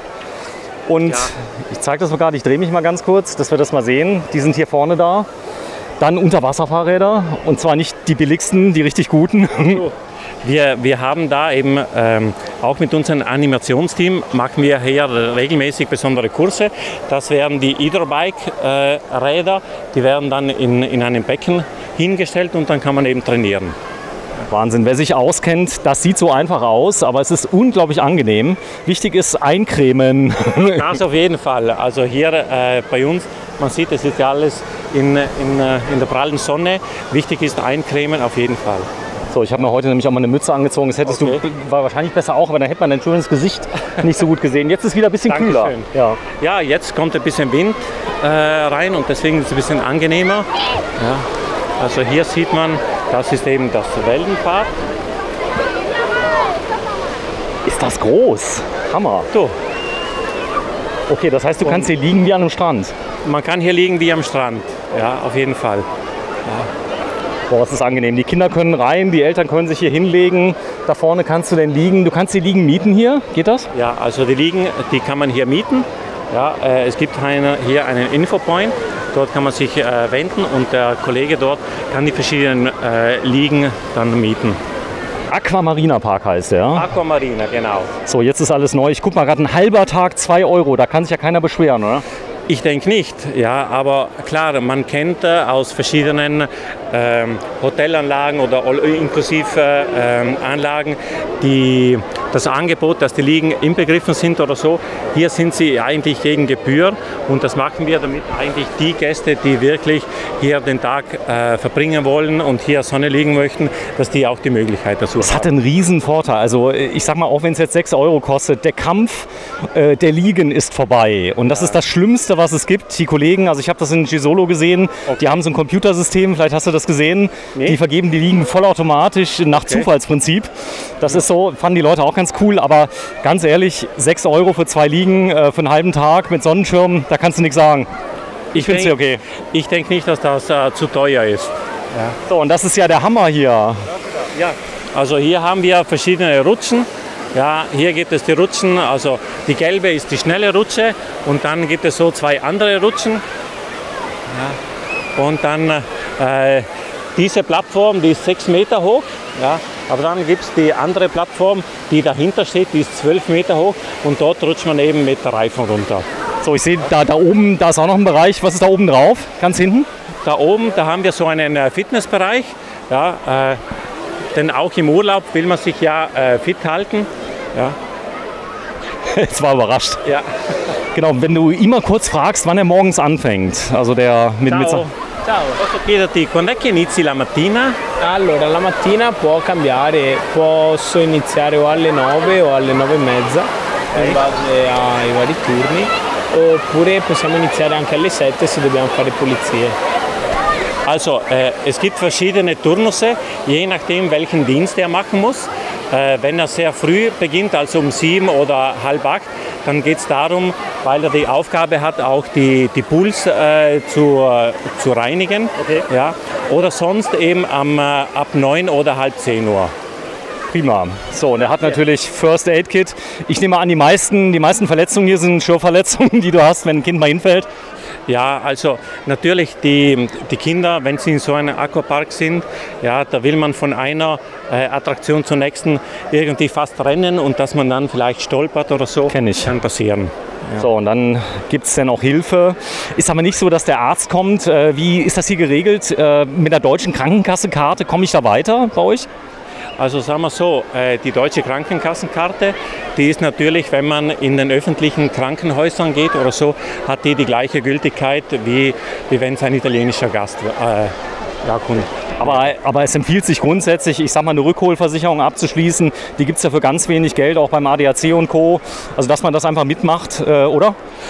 Also ich mache grundsätzlich, wenn ich ins Ausland fahre, einen längeren Aufenthalt mache oder wenn man mit Familie unterwegs ist, dann würde ich eigentlich schon empfehlen, dass man auch eine zusätzliche Versicherung abschließt, eben um auf jeden Fall 100% sicher zu sein. Ja, gerade eben war ein Rollstuhlfahrer da. Ist hier alles barrierefrei? Das ist ja Pflicht mittlerweile bei Neubauten? Ja, also der Campingplatz ist barrierefrei. Man kann sich überall auch mit Rollstuhl bewegen. Ja, und auch am Strand unten haben unsere Bademeister die Jobchairs. Das sind so besondere Rollstühle, damit man auch ins Wasser gehen kann. Das ist ja genial. Das ist so die kleine Treppe, die kennt man in Rom. Okay. Auf die man sich nicht mehr setzen darf, glaube ich, oder? Eigentlich nicht mehr. Ja. So, ich hatte das Glück. Whirlpools? Ja, also wir haben auch hier bei uns den Campingplatz, das ist so ein bisschen der ruhigere Bereich. Da haben wir 3 Whirlpools. In diesem kann man stehen, im nächsten kann man sitzen und im letzten drüben kann man liegen. Oh, das ist genial. Das ist wahrscheinlich der schönste Job hier, denn hier oben ist gute Luft. Ja. Und ja, Sie sehen unglaublich überarbeitet aus. Ja. Im Whirlpool. Sagen wir so, hier natürlich ist die Arbeit eigentlich immer zu schauen, eben, dass die Pools die gewisse Kapazität haben, damit das nicht überschritten wird. Das nicht überschritten wird, grazie mille. Ja, und deswegen hier soll man auch so ein bisschen entspannen können. Oder sonst hier haben wir diese Geräte, wo man ein bisschen Fitness machen kann. So, das zeige ich gleich mal. Ich will noch mal den letzten Pool zeigen, denn ich liebe Whirlpools. Okay. Wenn man sich hier reingeht, die Wassertemperatur, aber nicht zu heiß, oder? 30? Nee, um die 29 Grad, 29,5 Grad. Ja, Hammer. Hier sieht man auch, wie tief das ist. Ja, also 40 cm, da fehlt ein C natürlich. Oder 0,40 passt ja. Nee, passt. Alles gut. So, und hier vorne hast du denn, du hast hier vorne, guck mal, diese Beachhäuser, die du dir mieten kannst wahrscheinlich. Ja, die sind natürlich exklusiv, da kann man absolute Privacy haben, ja, und Entspannung pur, ja. Das heißt, der Vorteil ist für die ganze Familie, da kannst du dein Zeug dann hingeben und so weiter. Also er bietet alles. Die junge Dame muss ich jetzt mal was fragen, weil nämlich wer hier arbeitet und sie ist ja noch recht jung. Vielleicht kann sie auch auf Deutsch sprechen. Ja, du sprichst auch Deutsch, wenn ich dich fragen darf, ein bisschen? Ja, ein bisschen. Ein bisschen. Was ist denn das Schöne, hier zu arbeiten? Warum arbeitest du so gerne hier? Cos'è il bello di lavorare qui in campeggio? Sì, ma io mi vergogno. Sie schämt sich ein bisschen. Oh, das ist nicht schlimm. Beim nächsten Mal dein Vorname? Il tuo nome? Ich heiße Marta. Marta. Ja, trotzdem hast du sehr gut gemacht. Das erste Mal Kamera, da kriege ich auch mal Angst. So ist das. Grazie mille. Grazie mille. Danke. La prima volta in camera può esserci un po' di emozione. Ciao, ciao. Ciao. Oh, ihr habt so nettes Personal hier. Die sind alle so lieb. Das ist echt der Hammer. Als ich reinkam, die Österreicherin. Okay. Vorname von ihr? Fehlt mir jetzt. Ja, ist nicht so schlimm. Bei 600 Leuten. 600 Leuten ist es ein bisschen schwierig, alle Namen zu kennen. Die war so lieb, die konnte etwas weniger Italienisch, aber sie sprach Italienisch, oder? Ja. Genau. Also sie kann auch Englisch. Also für uns ist schon wichtig, dass man die 3 Sprachen beherrscht. Deutsch, Italienisch, Englisch. Klarerweise, der eine kann halt mehr Deutsch, der andere mehr Englisch oder der andere mehr Italienisch. Aber ein bisschen können sie alle die 3 Sprachen sprechen. So, ich zeige das mal gerade. Das hier ist natürlich ein Hammer. Sowas sieht man normalerweise nur in großen Freizeitparks. Ihr habt sowas? Natürlich. Und ganz da oben, da siehst du, wie die rauskommen. So, ich gehe mal ganz kurz hier rein. Soll das mal filmen? Unglaublich. Und es funktioniert. Ja, das muss funktionieren. Ihr habt schon mal getestet? Ja, also bevor wir das eigentlich live gemacht haben oder den Gästen zur Verfügung gestellt haben, haben wir selbst mal getestet. Ja, ich bin selbst auch da runtergerutscht. Echt? Ja, ja, ja. Also ich möchte normalerweise schon jede Attraktion selbst heil ankommen, oder? Nee, also es ist schlimmer, als man es eigentlich vorstellt. Ach, es ist auf Reifen. Auf Reifen, genau. Okay, ich habe gedacht, du kennst irgendwie rein. Nee, nee. Toll. Okay, wir haben noch viel zu tun, denn ich mag deinen Park. Der ist echt toll. Aber es ist ja nicht deiner, es ist ein Gesamtergebnis von ganz vielen schlauen Leuten, oder? Die sich viele Gedanken machen. Ja, sagen wir so, es ist eine Aktiengesellschaft, ja, wo zwei Familien eben das Aktienpaket halten. Aber natürlich das Um und Auf, was hier eigentlich den Campingplatz ausmacht, das sind die Menschen. Es sind sehr viele verschiedene Menschen. Wir haben sehr viele Betriebe, die in den einzelnen... Alles klar mit euch? Ist das schön hier? Ja. Super schön. Warum denn? Ja, tolle Rutschen, tolles Wetter. Okay, ihr seid aus welchem Ort kommt ihr denn? Wir sind aus Deutschland, aus Hannover. Aus Hannover, ist aber weit weg. Das stimmt, ja. Ja, das heißt, ihr seid gefahren 20 Stunden? Oder? Nein, wir waren vorher noch am Gardasee. Okay. Da sind wir ungefähr bis nach München 8 Stunden eine Zwischenübernachtung gemacht. Und dann zum Gardasee 8 Stunden. Und vom Gardasee hierhin sind wir ungefähr 3 Stunden nochmal gefahren. So, ich zähl mal durch, du hast 7 Kinder? Nein, das gehören nicht alle. Ich habe 2. Du hast 2. Und du bist die? Luisa. Ist das schön hier mit Kindern? Gibt es viele Kinder hier? Ja, ganz schön viele. Ganz schön viele. Und was kann man so machen als Mädchen? Ganz viel rutschen und in den Pool springen und ja, ganz viel. Ja, und heute Abend probieren wir die Kinderdisco noch mal aus. Die Kinderdisco probiert ihr aus? Genau. So, ist ganz schön heiß. Ich gehe mal weiter. Wie lange bleibt ihr noch? Wir bleiben noch 10 Tage. Noch 10 Tage. Tschüss. Ciao. Ciao. Wow, die haben Freude.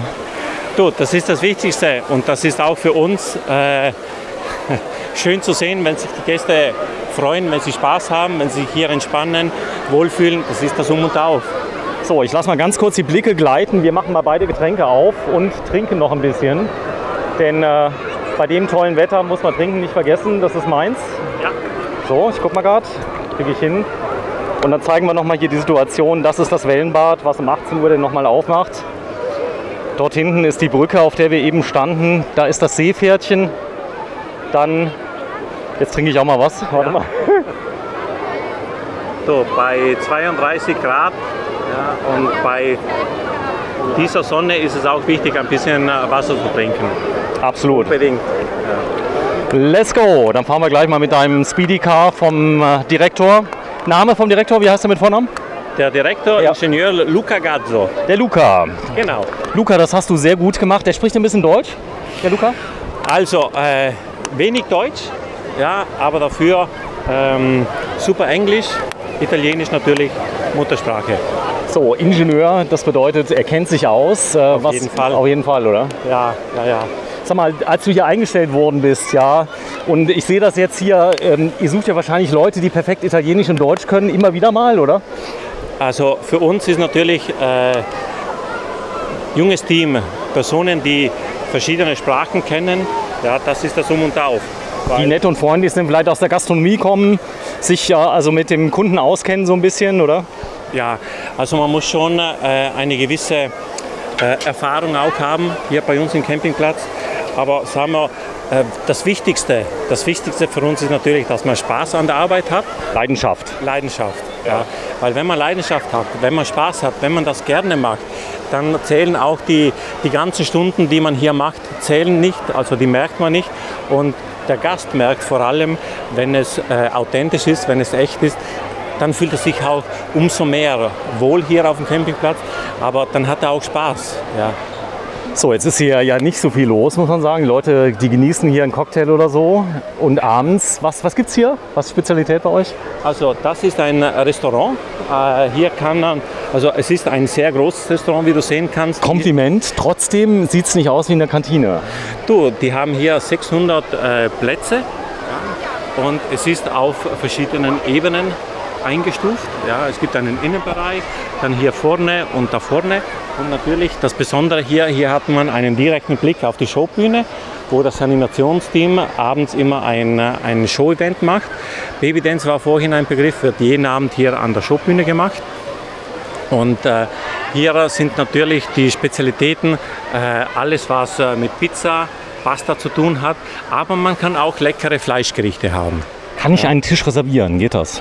Also in diesem Restaurant kann man einen Tisch reservieren, wenn man vor 7 Uhr essen geht. Ja, wenn man hingegen später geht, dann muss man das eben spontan machen. Kommt rein. So, wir machen mal einen ganz kurzen Blick in die Küche. Wir haben das nicht angekündigt, aber ihr habt ja viele Kontrollen. Italien gehört zu dem Land, wo am meisten kontrolliert wird. Die kommen gemeinerweise unangekündigt. Ja, also das ist auch wichtig so. Ja, wenn es angekündigt wäre, da würde man sich irgendwie vorbereiten. Aber ich sage hier, wir selbst im Campingplatz machen eigentlich Kontrollen bei unseren Pächtern von den einzelnen Restaurants und so. Und das ist auch wichtig. Ja, wir sind qualitätszertifiziert und für uns ist wichtig, dass hier eigentlich die Qualität stimmt und der Service muss auch zu 100% sein. So, und sowas ist natürlich der Hammer. 4 Pizzaöfen, die ihr da habt. Klar. So, die sind so heiß, 331 Grad, dass die Pizza in wenigen Minuten, ich glaube 2-3 Minuten, da ist die fertig, oder? Also es muss sehr kurz gehen und vor allem das Wichtigste, was hier ist, man muss bedenken, die machen allein an einem Abend um die 1000 Pizzen. Hier? Ja, die machen hier. Ja, die werden hier gemacht. Und zwar egal, ob es Takeaway ist, ja, um am Stellplatz oder am Wohnmobil oder Wohnwagen die Pizza zu sich zu nehmen oder sonst hier auf der Piazza. Ja, ihr seid ziemlich gemein, muss ich sagen. Im Marketing, das habt ihr erfunden. Ich zeig dir mal gerade was. Okay. Wenn du hier isst, dann musst du die ganze Zeit aufs Dessert gucken. Ja, die ganze Zeit. Und das Coole ist, ihr schreibt die Preise direkt mit dabei. Das heißt, kann niemand kommen und sagen, ich hätte gerne die Dessertkarte. Sie ist der Untersetzer. Sagen wir so, dieser Untersetzer, der ist hier eigentlich fürs Personal, weil auch das Personal vom Restaurant, die essen hier. Okay. Ja, aber die Gäste, die haben eigentlich die Speiseliste, ist dieser Untersetzer. Ich wollte den Spaß machen. Das sind die da sind. Das ist übrigens ein gutes Zeichen, wenn die Mitarbeiter selber die Waren essen, die sie produzieren. Natürlich, man muss selbst die Kost testen, die dann auch die Gäste bekommen. Komm, ich zeig mal was Schönes. Ja. Ihr habt natürlich auch an den Wind gedacht. Ja, es ist ja wahrscheinlich ab und zu mal ein bisschen windiger hier. Ja, also es kann schon windiger sein oder auch wenn es regnen sollte. Ja, dann müssen wir eigentlich vorbereitet sein. Und hier natürlich versuchen wir auch, das Restaurant, den Innenraum zu schützen. So, es ist so über Glasflächen, die da sind. Solo Asporto, nur zum Mitnehmen. Das heißt, auch hier kann ich meine Pizza denn ordern. Genau. Und das ist natürlich genial. Wenn ihr so viele Öfen habt, ja, dann geht das auch schnell. Kann ich denn auch bestellen und ihr liefert an den Platz? Also nicht bei diesem Restaurant, aber es gibt das andere Restaurant, Piacere Mio, die haben auch einen Lieferservice direkt auf dem Stellplatz oder die Mietunterkunft. Wow. Das ist neu hier, das Restaurant? Also dieses Restaurant, das ist eben in diesem Komplex, das sind 300 Meter, ja, wo wir eigentlich zu unserem 60-jährigen Jubiläum. Das kommt wann? Das war 2018. Das war 2018? Ja, 2018, 60-jähriges Jubiläum. Da hat Matteo Thun und sein Team mit Luca Colombo, Matteo Beretta und weiteren Architekten haben eben das designt hier. Und das sind die ganze Promenade hier, von den einzelnen Shops bis zur Gelateria und so weiter. Das wurde alles von diesem Team eben gemacht. So, ich werde nächstes Jahr nochmal kommen. Das werde ich jetzt mal fest versprechen. Aber dann nicht in der Hauptsaison, sondern ihr macht wann zu eigentlich hier? Wann ist der Park? Also dieses Jahr schließen wir am 11. Oktober. Ja, also ziemlich früh. Ja, aber im nächsten Jahr wollen wir eigentlich schon Anfang April, ja, zu Ostern öffnen und dann bis Mitte Oktober offen halten. Das ist was ganz anderes wie der Park, den wir das letzte Mal besucht haben. Also hier andere Anlage, alles ein bisschen mehr calm, sagt man auf Französisch, also ein bisschen mehr entspannt. Okay. Ich weiß nicht, was das heißt, entspannt auf Italienisch? Con calma. Con calma. Tutto con calma. Buongiorno, buongiorno. So. Also das hier ist, das ist ja, oh mein Gott, wie viel 1000 Kalorien sind denn hier? Also hier kommt man nicht heil vorüber, ja, weil hier mit dem ganzen Eis und mit den Crepes, die sie hier im Angebot haben, das ist natürlich alles lecker. Und hier zum Beispiel wird das Eis direkt... Ich zeige das mal gerade, hier vorne kommt es hin, ihr dürft es nehmen. Das Eis wird direkt hinter dieser Wand produziert. Okay, klasse. Natürlich mit den Sicherheitsmaßnahmen, die es gibt, da dürfen wir nicht filmen. Aber guck mal hier, das nenne ich ja mal eine Bar hier. Das erinnert mich denn so an Mailand, oder? Das ist so unsere Sportbar, ja, mit einem riesen Fernseher, wo wir eben auch die ganzen Events zeigen. Jetzt zum Beispiel die Olympischen Spiele. Ja, und hier natürlich, da haben wir, jetzt muss ich sagen, im Juni gejubelt, als Italien Europameister wurde im Fußball. Ja, Wahnsinn, und das hätte ja niemand gedacht, oder? Ja, wir selbst Wembley auch nicht. Ja. Ja, war so unerwartet. So, komm, wir gehen mal schnell weiter. Die Musik ist mein Feind. Der Aperol Spritz, das kam ja auch auf einmal, war es da, oder? Ja, also in Italien ist das eigentlich schon seit sehr, sehr vielen Jahren üblich. Ja, es ist dann aber auch immer bekannter geworden und ich muss sagen, wenn wir auf den Messen unterwegs waren, dann haben wir auch so eine kleine Ecke gemacht auf den Campingmessen, wo wir Aperol Spritz serviert haben. Ah, ihr arbeitet mit allen Tricks hier, damit das Ganze kommt. Auch wenn ich hier draußen sitze, das ist eure Einkaufspassage und da hast du von geschwärmt, weil sowas hat kaum jemand, oder? Du, das ist unser Herz, das ist unser Zentrum von unserer Stadt hier, von unserem Campingplatz. Und hier haben wir alles, was das Herz begeht. Von einer Apotheke, die gleich dahinter ist, vom Souvenirladen, Fotografen, Damen-Herren-Friseur, hier ist Sportler mit seinen Sportartikeln, von Fahrrad, E-Scootern, Bekleidung, alles Mögliche. Jetzt mal ernsthaft, ein Klapprad für 349 € in Alu-Ausführung, das ist doch vollkommen fair, oder? Denke ich auf jeden Fall. Ja, also man hat hier wirklich von den Preisen her, ihr habt Woom-Fahrräder. Alles. So, die gibt es gar nicht mehr, die sind weltweit ausverkauft. Wenn du mal gerade so lieb bist, ihm mal sagst, er soll mal gerade das Radio ausmachen, ansonsten kann ich nicht weiterfilmen. Okay. Wenn du ihm nur mal ganz kurz, weil dann können wir mal reingehen, gucken uns das mal an. Denn... Puoi spegnere la radio? No, perché sennò non possiamo entrare perché si sente tutto. Hallo. Okay. Hallo. Grazie. Toll, weil dann können wir weiterfilmen. Ansonsten machen die mir aufgrund der Musik dann den Ton bei YouTube aus. Ja. Okay. Das ist so. Das und stimmt. Ja. Copyright, das große Thema. Ihr habt ja tolle Radiosender hier, 102.5 RTL. RTL 102.5, natürlich. Genau, ich glaube der bekannteste Radiosender hier. In Italien, ja, die machen über 6 Millionen Schaltungen jeden Tag. Wahnsinn. Guck mal hier, das ist ein Woombike, wir haben darüber berichtet. Sie sind, in Gießen kann man sie noch kriegen, aber ansonsten ist das eine Seuche mit den Fahrrädern. Sie sind nämlich sehr, sehr leicht. Wenn du mal gerade mit einem Finger hier so ein Fahrrad hochhebst. Versuch mal hochzuheben. Ja, probier mal. Das ist der Hammer, oder? Wow. Das wiegt nichts. Die sind ja super leicht. Das ist Woom. Also es ist eine Innenmarke, sind etwas teurer. Okay. Man muss auch aufpassen auf die Fahrräder, sind sehr beliebt, aber das ist richtig klasse. Und ihr habt Nineboards. Natürlich. Ihr habt das gute Zeug. Du, das ist eben Sportler, das ist so eine Kette hier in Italien, kommt ursprünglich aus Südtirol. Das sind die gleichen Preise? Das sind die gleichen Preise, ja. Die schlagen nicht ihr Camping drauf oder sowas? Nee. Also da ist schon absolute Fairness. So, ich gehe mal kurz hier rüber. Hier hat man dann wirklich viel Auswahl. Also wer noch kein Fahrrad hat, ein Klapprad zum Beispiel, hier als E-Bike für 12,99 €. Also wenn sich da auskennt, ich mache ja viele Videos, das ist fair. Du, also ich kenne mich da persönlich jetzt nicht so perfekt aus, aber natürlich, wenn du da besser informiert bist, auf dem Campingplatz, jetzt mal ehrlich. Also das ist ihr habt Helme, die ganz wichtig sind und das Coole ist, ihr seid hier ein bisschen klimatisiert. Das heißt also, der Einkaufsspaß ist ja wesentlich interessanter, wenn es dann nicht ganz so warm ist. Ja. Das auf jeden Fall. Sagen wir so, hier im Campingplatz, wir versuchen natürlich auch Qualität zu bieten und die Partner, die wir hier im Campingplatz haben, die sind eigentlich schon seit sehr vielen Jahren mit uns und die kennen auch die Wünsche, was die Gäste sich so verlangen und dementsprechend wird auch das Angebot angepasst. Ja. Hier geht es wieder raus. Kommen wir, wir nehmen das mal an, die Einladung in die andere. Raus. Und dann, wenn ich mal was vergessen habe, du kriegst ja alles. Oder mir passt das T-Shirt nicht mehr, weil ich so viel Gelate. Ja. Komm, wir halten nur mal rein. Wir halten nur mal rein. Ja, also das besondere Konzept auch von dieser Gegend, wir nennen diesen Bereich Liston. Liston, das ist so ein typisches eine typische Bezeichnung fürs Zentrum hier der Städte im Veneto. Ja, und was hier der Architekt machen wollte, ist dieses Spiel mit diesen offenen Räumen, mit diesen Zwischenpassagen, dass man von einem Ort zum anderen geht, diesen Springbrunnen, die auch ein bisschen für die Kinder ein bisschen Spaß reinbringen.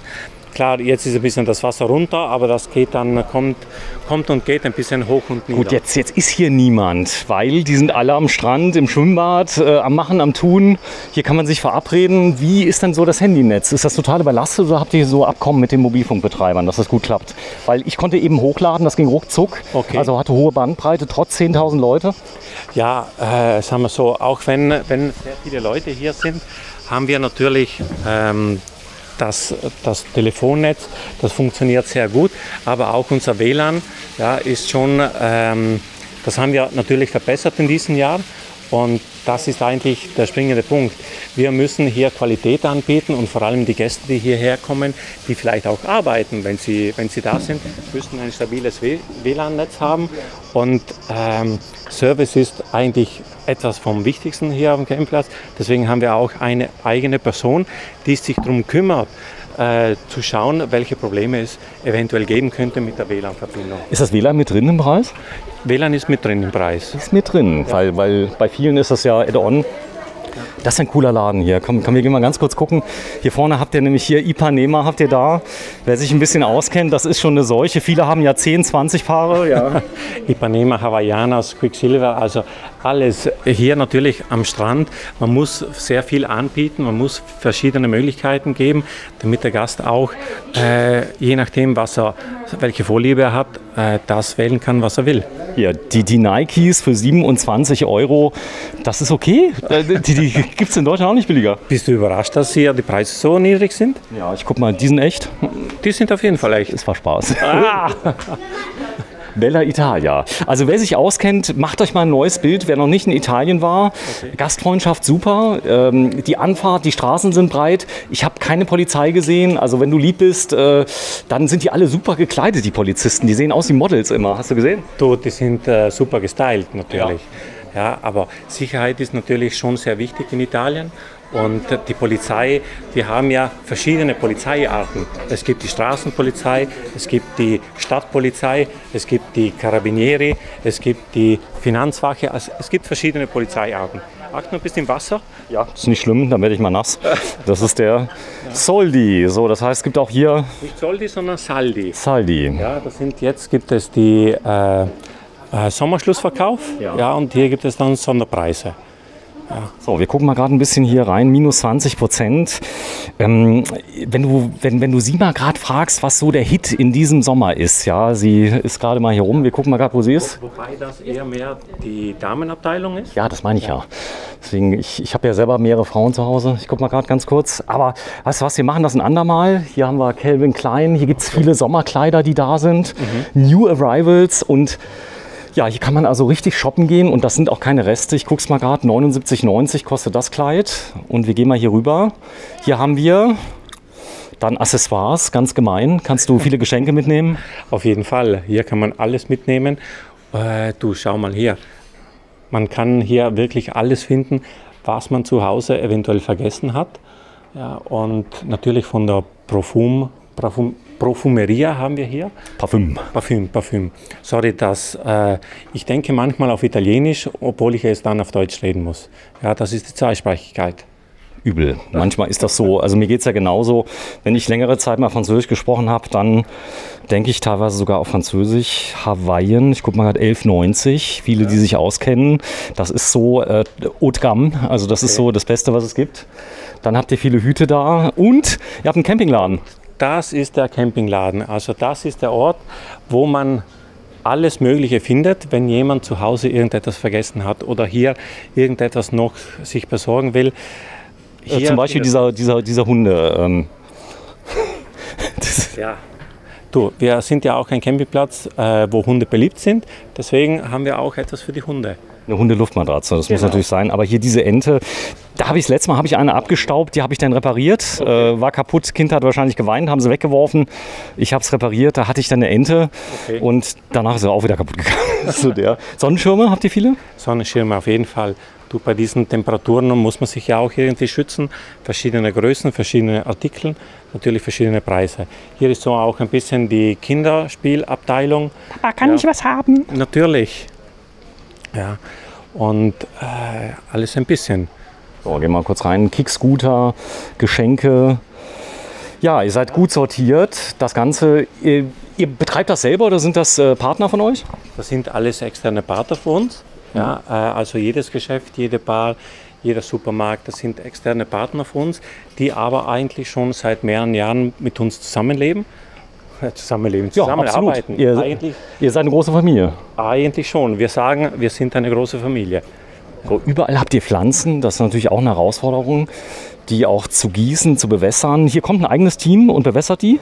Ja, also hier ist eine automatisierte Bewässerungsanlage, ja, aber auch hier bei den Pflanzen im Zentrum, das ist alles automatisch gemacht. Wir haben dann Gärtner, die vorbeigehen müssen und das kontrollieren. Ja, das ist natürlich wichtig für uns. Guck mal, da hinten die Eisdiele, die müssen wir uns mal anschauen. Das ist eine echt italienische Eisdiele. Ja, aber die kaufen das Eis, also das kommt schon fertig hier an. Aber die ist aber nicht schlecht, trotzdem. Auf jeden Fall. So, komm, wir gehen mal kurz hin, machen mal Werbung für die. Auch wenn du sagst, die kaufen das Eis, das ist ja nichts Schlimmes. Das hat ein anderer gemacht. In Italien ist jedes Eis gut, ja, in etwa. Und das Besondere, die sind den ganzen Tag geöffnet, also durchgehend und machen auch die Riesenpizza da hinten. Zeig mal, die machen sie aber frisch. Machen sie frisch, natürlich. Der Rest ist ja auch frisch. Ich meine, das Eis hier wird ja gar nicht alt. Genial finde ich hier die Ausstattung. Das Ganze erinnert mich an Disneyland so ein bisschen. Nein, also jetzt nicht im Negativen, sondern du guckst hier hin, du entdeckst wahrscheinlich jeden Tag was Neues, oder wenn du mit offenen Augen hier durchgehst. Natürlich, ja. Also der Campingplatz ist riesig, das Angebot ist riesig und deswegen muss man hier auch Disneyland, das ist ja ein Vergnügungspark und wir sind auch ein Vergnügungspark in dem Sinne. Ja, man muss Emotionen wecken und die Gäste, die hier sind, die wollen auch etwas erleben. So, ihr habt eins richtig gemacht. Wenn du jemals in Disneyland Paris warst, ja, da läuft immer Musik. Alle 3 Meter ist ein Lautsprecher. Hier, wenn du rausgehst, hast du Stille. Das heißt, du hast in den Geschäften hast ein bisschen Musiker, aber der Rest hier ist einfach, du hast unglaubliche Ruhe. Ich meine, hier sind 10.000 Leute gerade. Ihr seid ausgebucht, richtig? Ja, wir sind ausgebucht, haben über 10.000 Leute da, aber es ist ruhig, es wirkt ruhig.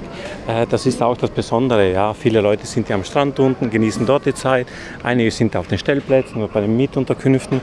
Ich glaube, dadurch, dass die Fläche so riesig ist, kann sich das eigentlich sehr gut verbreiten.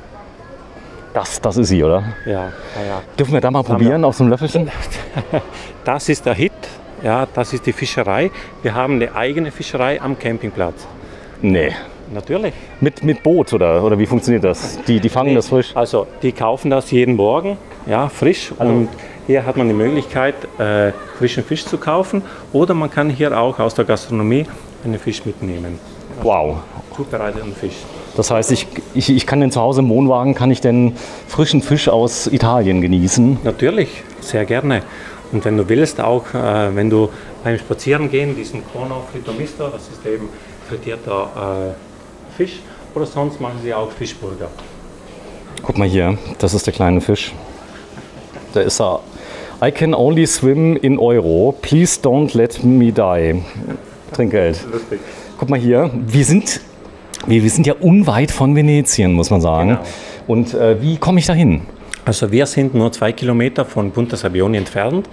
Punta Sabbioni ist eigentlich der Ausgangshafen, um Venedig zu erreichen. Und da ist man eigentlich in 35 Minuten Bootsfahrt ist man direkt in Venedig. Boah, das Thema Seafood müsst ihr spielen. Das ist ja wirklich schon fast gesetzt und viel frischer wie hier geht ja kaum. Aber ihr habt auch Fischrestaurants, oder? Ja, also die verschiedenen Restaurants, die bieten auch frischen Fisch, also verschiedene Fischarten direkt im Restaurant an. Und was kann man sagen? Der Campingplatz ist riesig. Es gibt viele Restaurants, ja, aber ich muss sagen, die Gäste, die grillen auch gerne. Deswegen, die haben auch sehr gerne, dass sie zu Hause mal den Fisch kaufen und dann selbst zubereiten. Ja. So, Garlic, so Zwiebeln nennt ihr die? Zwiebeln sind da. Das sind Zwiebeln, ja. Genau. Das ist der Aglio. Ja, genau, Aglio. Um die Spaghetti Aglio Peperoncino zu machen. Ja, das heißt auf Französisch avec beaucoup d'ail, die Pizza mit viel Knoblauch. Okay. So, und dann habt ihr diese gigantischen Tomaten, die ja wirklich ganz anders schmecken wie bei uns. Guck dir das mal an. Da sind Tomaten. Du siehst, die heißen Pomodoro Nasone. Nasone kommt ja von Nase, also sind diese Nasentomaten. Ja, die sind direkt eine Spezialität hier von der Region. Ja, und du siehst Prodotto Locale, Kilometri Zero. Das bedeutet, dass die Produkte eigentlich hier in der Region produziert wurden. Das heißt auch die Anfahrtswege, LKW, Transport, alles ist da und ihr habt faire Preise auch für die Bauern, die euch beliefern. Das ist da. Guck mal hier, ihr habt die dann noch besprüht mit ein bisschen Wasser, damit es noch gemeiner aussieht. Man muss die kaufen, ne? Die müssen frisch sein, die müssen auch kühl bleiben. Bei den Temperaturen, Außentemperaturen ist natürlich wichtig, dass das Produkt eben auch frisch bleibt. Ja, und das meist gebuchte Produkt hier ist natürlich die Wassermelone bei euch. Das darf nicht fehlen. Da habt ihr so Riesenmelonen, dann habt ihr aber auch noch hier Melone Tagliato. Die Honigmelone? Honigmelone, natürlich, die wird geschnitten. Man kann sie ganz nehmen oder nur halb. So, das ist dann 2,50 € das Kilogramm und alles ist hier fertig. Das heißt, ich muss mich gar nicht bemühen. Ich kann das hier draußen auf der Bank essen, oder? So, man hat hier verschiedene Möglichkeiten. Ja. Man kann es selbst machen oder man kann es komfortabler machen und einfach so zum Mitnehmen. Was ich liebe, und das mache ich eigentlich jeden Morgen, also ich komme hierher und lasse mich so eine Centrifuga machen. Was ist das? Centrifuga, du siehst da Fresca Esotica Solare, das sind so frisch gepresste Säfte, ja, die sie hier machen und du kannst die einfach nehmen und dann eine Runde gehen. Boah! Ein bisschen Vitamine braucht auch. So, jetzt heißt mal, der kostet 4,50 €. Wer sich auskennt, in Amerika kostet sowas $12. Okay. Kein Witz. Also ich stand da letztes Mal in Kansas, der letzte Schrei sind diese Fruchtsäfte zum Mitnehmen. Zahlst du ein Vermögen bis zu $20. Boah. Und die Amerikaner kaufen es trotzdem. Das ist so. Also sag mal hier, die Schweizer müssen auch ausflippen bei den Preisen hier, oder? Wenn du in der Schweiz Camping machst? Kann sein, ja. Ja, also in der Schweiz natürlich sind die Preise höher, ja, auch die Gehälter sind höher. Wenn Sie dann hier nach Italien kommen, dann kriegen die richtig viel Urlaub, oder? Fürs Geld? Man kann dann den Urlaub wesentlich günstiger genießen. Ja. Das ist unser Bäcker, der kommt auch aus Südtirol, der Lehmeier. Aus Südtirol? Ja, natürlich. Okay. Ich guck mal gerade, sie spricht auch Deutsch ein bisschen? Weiß ich nicht. Ja. Parla tedesco? Sie spricht leider nicht Deutsch. Ich zeige mal gerade ihren Hut, das ist drauf. Also er kommt aus Südtirol, genau. Ja, richtig toll. Sie kommt vielleicht nicht aus Südtirol, aber der Bäcker oder die Bäckerei, die dahinter ist, die kommen aus Südtirol. Ja, und natürlich, Personal muss man auch hier von der Gegend finden. Absolut. Ich glaube, ihr seid ein ganz wichtiger Arbeitgeber hier, oder? Auf jeden Fall. Bei 600 Personen, die hier am Campingplatz arbeiten, macht das schon etwas aus. Ja, früher gab es immer Wein, der so lange aufbewahrt wurde. Die haben Leute aus dem Campingurlaub mitgebracht, ja, bis er ungenießbar war. Aber Wein ist out. Heute hast du alles. Also ihr habt hier einen Souvenirshop. Man hat hier einen Shop. Hallo. Du findest hier für Zeitungsladen, man kann Bücher zum Lesen, man hat hier Souvenirs. Ja, mit Venedig-Artikeln und so. Auch eine kleine Ecke für die Kinder. Habt ihr auch eine Schneekugel? Schneekugel, lass mal schauen. Ich denke schon. Irgendwo müsste eine Schneekugel sein. Genau, lass mal sehen. Oder? Wie finden Sie? Hast du eine Schneekugel? Da, guck mal hier ist eine Schneekugel. Da ist sie. Ja. Denn ich liebe das. Mein Sohn hat nämlich immer, ich bringe ihm immer Schneekugeln mit. Da ist die Schneekugel. Direkt Schnee, Marina di Venezia. Marina di Venezia. Und natürlich Tobacco ist hier. Das ist da, das heißt, also man kann das holen. Das hier ist für den Kühlschrank, da kann man das Ganze mitnehmen? Natürlich, auf jeden Fall.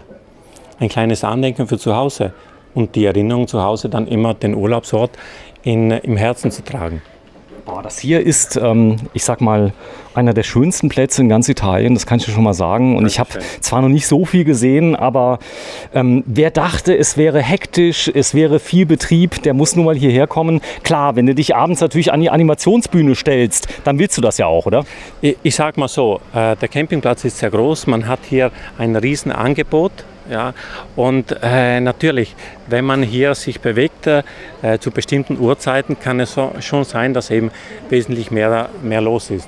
Jetzt untertags sind die Gäste eben am Strand oder im Pool und deswegen sind in anderen Situationen nicht die, sagen wir, hat man in anderen Situationen eben weniger Leute. Mhm.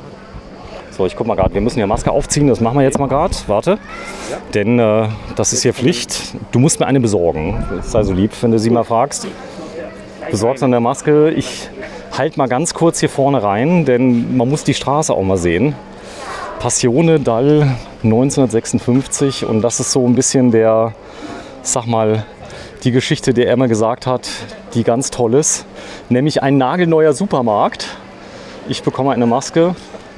Wenn es gleich etwas dumpfer wird, dann ist das dem Lebensmittel bestimmt. Ach, du bist ein Engel. Jetzt können wir weiterdrehen. Ja. So, ich ziehe mal kurz die Maske an. 1, 2 und let's go. Ja, ja, genau. Jetzt sind wir im großen Supermarkt im Campingplatz. Ja, und da wird es doch komplizierter als vorhin. Ja, weil hier hast du wirklich vom Angebot her das doppelt dreifache als vorher. Alles. Alles, auf jeden Fall. Und alles, man sieht das, ihr habt ganz viele Kühlschränke hier da. Das heißt also, auch hier muss es einen Kühldienst geben. Ich glaube in Italien Notdienst, wenn hier sowas ausfällt, die kommen schnell. Ja, also wir haben schon einen super Service, die uns betreuen.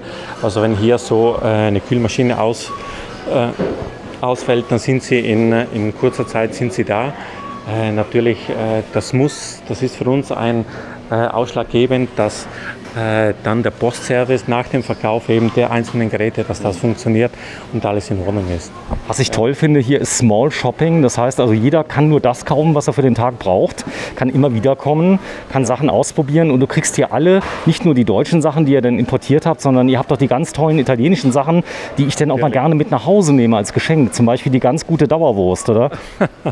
Ja, also Salami und so, die haben wir auf der anderen Seite dahinter, aber natürlich, es muss hier irgendwo so eine gute Mischung sein von Produkten aus Italien, Produkten aus Deutschland oder aus anderen europäischen Ländern.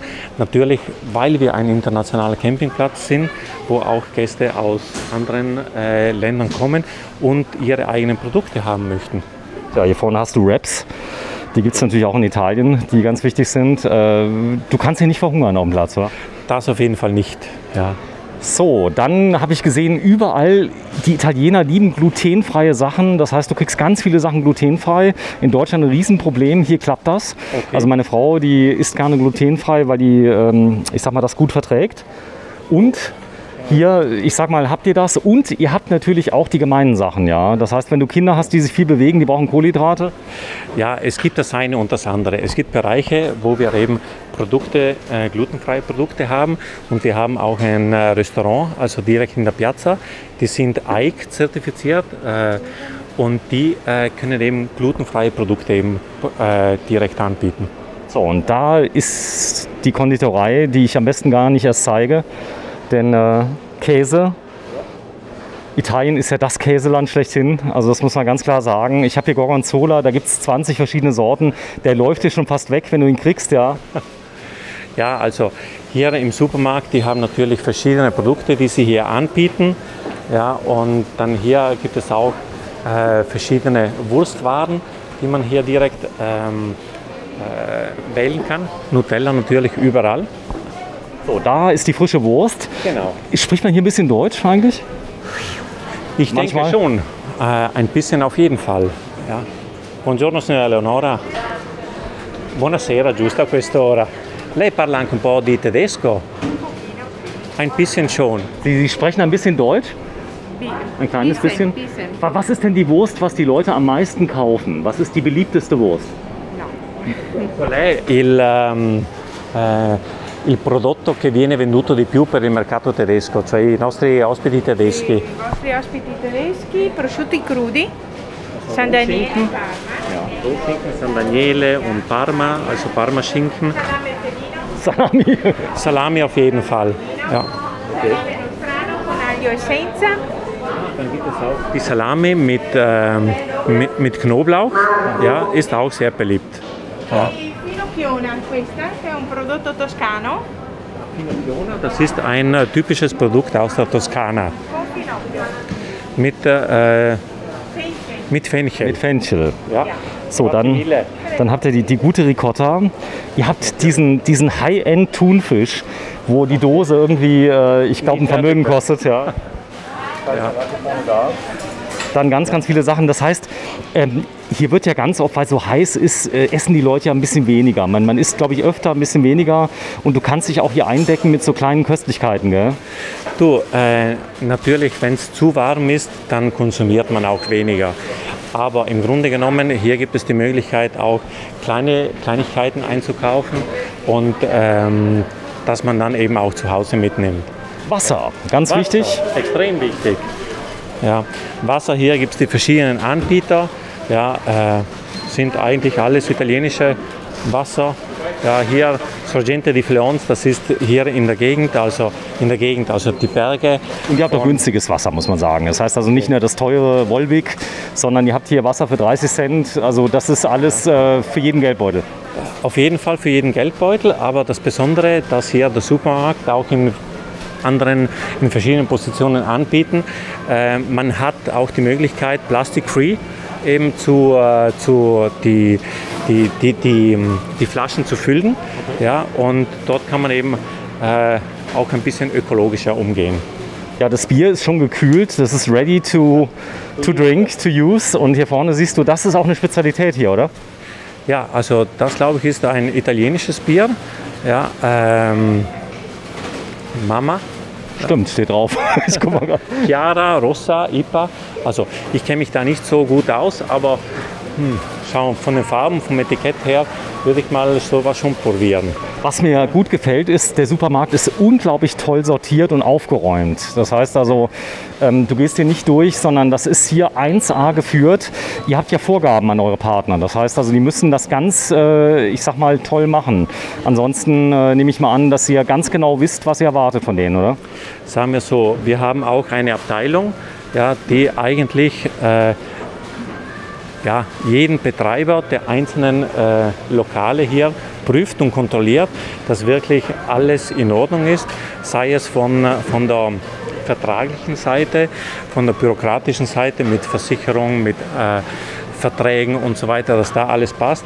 Aber für uns ist auch wichtig, dass dann im Campingplatz wirklich jede Aktivität auch alles sehr ordentlich führt und auch sauber hält. Die Sauberkeit im Campingplatz ist eigentlich das Wichtigste, das Um und Auf. Und da muss ich schon sagen, haben wir eigentlich sehr gute Gäste-Feedbacks, dass die Sauberkeit eben sehr gut angenommen wird. Ja, man sieht das hier ist wirklich sehr gut. Du siehst überhaupt keinen Müll hier rumliegen. Und gerade eben habe ich gesehen, ihr trennt ja hier massiv. Das Reinigungsteam, was ich eben gezeigt habe, haben zum Beispiel Kartonagen, die daneben gestellt worden sind, dann nochmal ordentlich sortiert. Das ist so, das darf natürlich auch nicht fehlen. Haribo kommt, oder? Genau. Hans Riegel Bonn heißt das. Weißt du das? Okay, nee. Das ist der Hans Riegel und der hat das erfunden, da kommt das Bonn. Haribo. Ja, perfekt. Da gibt es weltweit. Ist ein Riesending. Und natürlich Tutto le tue preferite. All deine beliebtesten Sachen, natürlich. Aha. So, komm, schnell raus. Also, wir haben einiges gelernt, darum, da ist der Ausgang. Wir haben einiges gelernt. Wir haben gelernt, dass alles neu ist, dass ihr laufend renoviert, dass man hier die beste Qualität kriegt, dass die Leute sich gut anstrengen müssen, um Partner zu werden und zu bleiben. So ist es. Ja, also für uns ist das schon wichtig. Ja, es liegt eigentlich immer eine Vertrauensbasis da. Und das ist eigentlich das Um und Auf, weil wenn die Vertrauensbasis da ist für unsere Betreiber, die eigentlich Teil unserer Familie sind, weil im Grunde genommen wir arbeiten alle zusammen als Team und der Gast, der hierher kommt, der sieht das als Marina Venezia und nicht der eine oder der andere. Der eine vielleicht, der da, ich sag mal, das macht, das muss alles passen. Genau. Jetzt sind wir gleich am Eingang, wir gehen gleich mal zu dem Wagen zurück, dann zeige ich euch mal diese Promenade, die ihr gemacht habt, die Main Street, so kann man es ja fast sagen, und überall das leckerste Eis der Welt, aber was man auch mal zeigen muss, das zeig mal bitte. Oh ja, hat einen Preis gewonnen? Der hat einen Preis gewonnen, also 2018 mit dem Cremino. Ja, das ist praktisch das beste hausgemachte Eis zelebriert worden. Der Welt.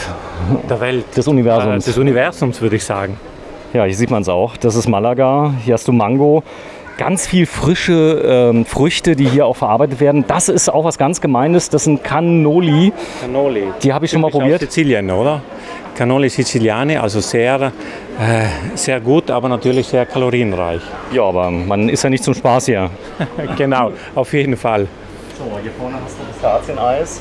Ja, das ist eben ein Cremino Pistazien und verschiedene Sorten. Also natürlich am Abend, da füllt sich die ganze Vitrine voll mit diesem frisch gemachten Eis, weil er produziert das Eis direkt hier dahinter in seiner im Atelier, Labor. Oder? Nicht im Atelier. Im Eislabor. Im Eislabor, genau. Das. Ja, ich habe das mal gesehen. Wir haben ja auch im Saarland ganz viele Italiener, tolles Eis. Okay. Da war ich mal im Eislabor, habe gezeigt, wie das Ganze produziert wird.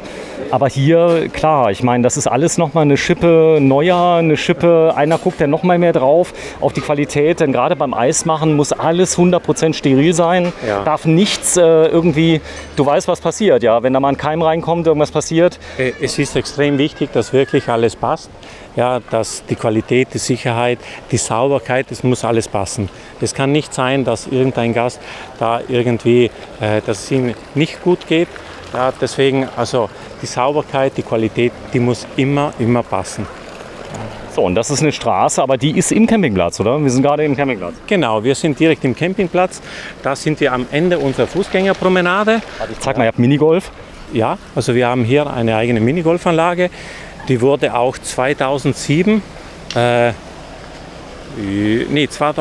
haben wir hier auch einen Preis bekommen, ja, weil wir hier so in etwa das Minigolf neu umgebracht haben. Ihr habt das neu erfunden quasi. So. Früher gab es halt nur diese Betonstrecken und hier haben wir halt ganz was anderes, weil hier hat man so das Gefühl, als ob man auf einem richtigen Golfplatz wäre, nur in Miniatur. Aber das Tolle an diesen Golfbahnen ist, man hat zwei verschiedene Möglichkeiten, um zum Zielpunkt zu kommen. Okay, das heißt, du kannst zweimal spielen? Nicht so, sondern einen leichteren Weg, einen schwierigeren, für die Kleinen. Damit die Familie gemeinsam spielen kann. Kinder und Erwachsene können gemeinsam spielen. So, ich zeige mal gerade die Nähe hier zum Campingplatz. Das war ja hier unsere High Street, die wir hatten. Dann hast du hier den Eingang. Auf der rechten Seite sind wir gestartet. Dann gehst du hier, ich sag mal, direkt daneben. Was ich toll finde, ist, wie die Leute ruhig sind hier, weißt du, nicht so dieses Rumgeschreie, selbst die Kinder sind hier ruhig. Das ist hier so, guck mal hier, man kann hier durchlaufen, barfuß. Also es ist nicht ein, wie kann man sagen, ein Wellnessbereich, sondern wir wollen hier auch ein bisschen, oder der Architekt, der hat hier gedacht, dieses Konzept von dieser Fußgängerpromenade soll irgendwie den Weg zeigen vom Gebiet hier, von der Lagune direkt zum Meer. Deswegen diese Wasserbecken hier, das soll eigentlich so die Lagune mit den Kanälen zelebrieren. Und die Farbe, du siehst hier entlang der Promenade, es geht von den grünen Farbtönen bis zu den gelben, bis dann zu den roten und blauen am Ende runter. Das soll eigentlich der Weg vom Hinterland bis vor zum Meer symbolisieren. Wow, und natürlich Sicherheit geht vor. Ihr habt alle Pinien hart verspannt, damit nichts passieren kann. Die sind gesichert an verschiedenen Gebäuden, damit, wenn im Fall der Fälle, vor allem im Winter, wenn wir hier starken Wind haben, dass alles sicher und safe bleibt. Wow. Da sind keine Gäste da, aber natürlich, wenn wir Schäden an der Struktur haben, ist auch nicht schön. Jetzt muss man sagen, so einen guten Architekt zu mandatieren, das ist ja nicht ganz günstig, aber er hat wohl einen genialen Job gemacht, oder hier? Also er und sein Team haben einen super Job gemacht, weil das besondere Etwas, das wir gesucht haben, haben wir gefunden. Wir haben die Möglichkeit gehabt, durch diesen Architekt wirklich ein neues Ambiente, ein neues Design hier ich glaube im Campingbereich, im Campingbusiness generell einzuführen. Und es wirkt alles sehr harmonisch. Und muss ich noch dazu sagen, wir haben da auch wieder einen Preis bekommen 2019, und zwar für das Gesamtkonzept. Also für das Ensemble, oder? Das Ensemble, also architektonisch mit Design ein bisschen bestimmt.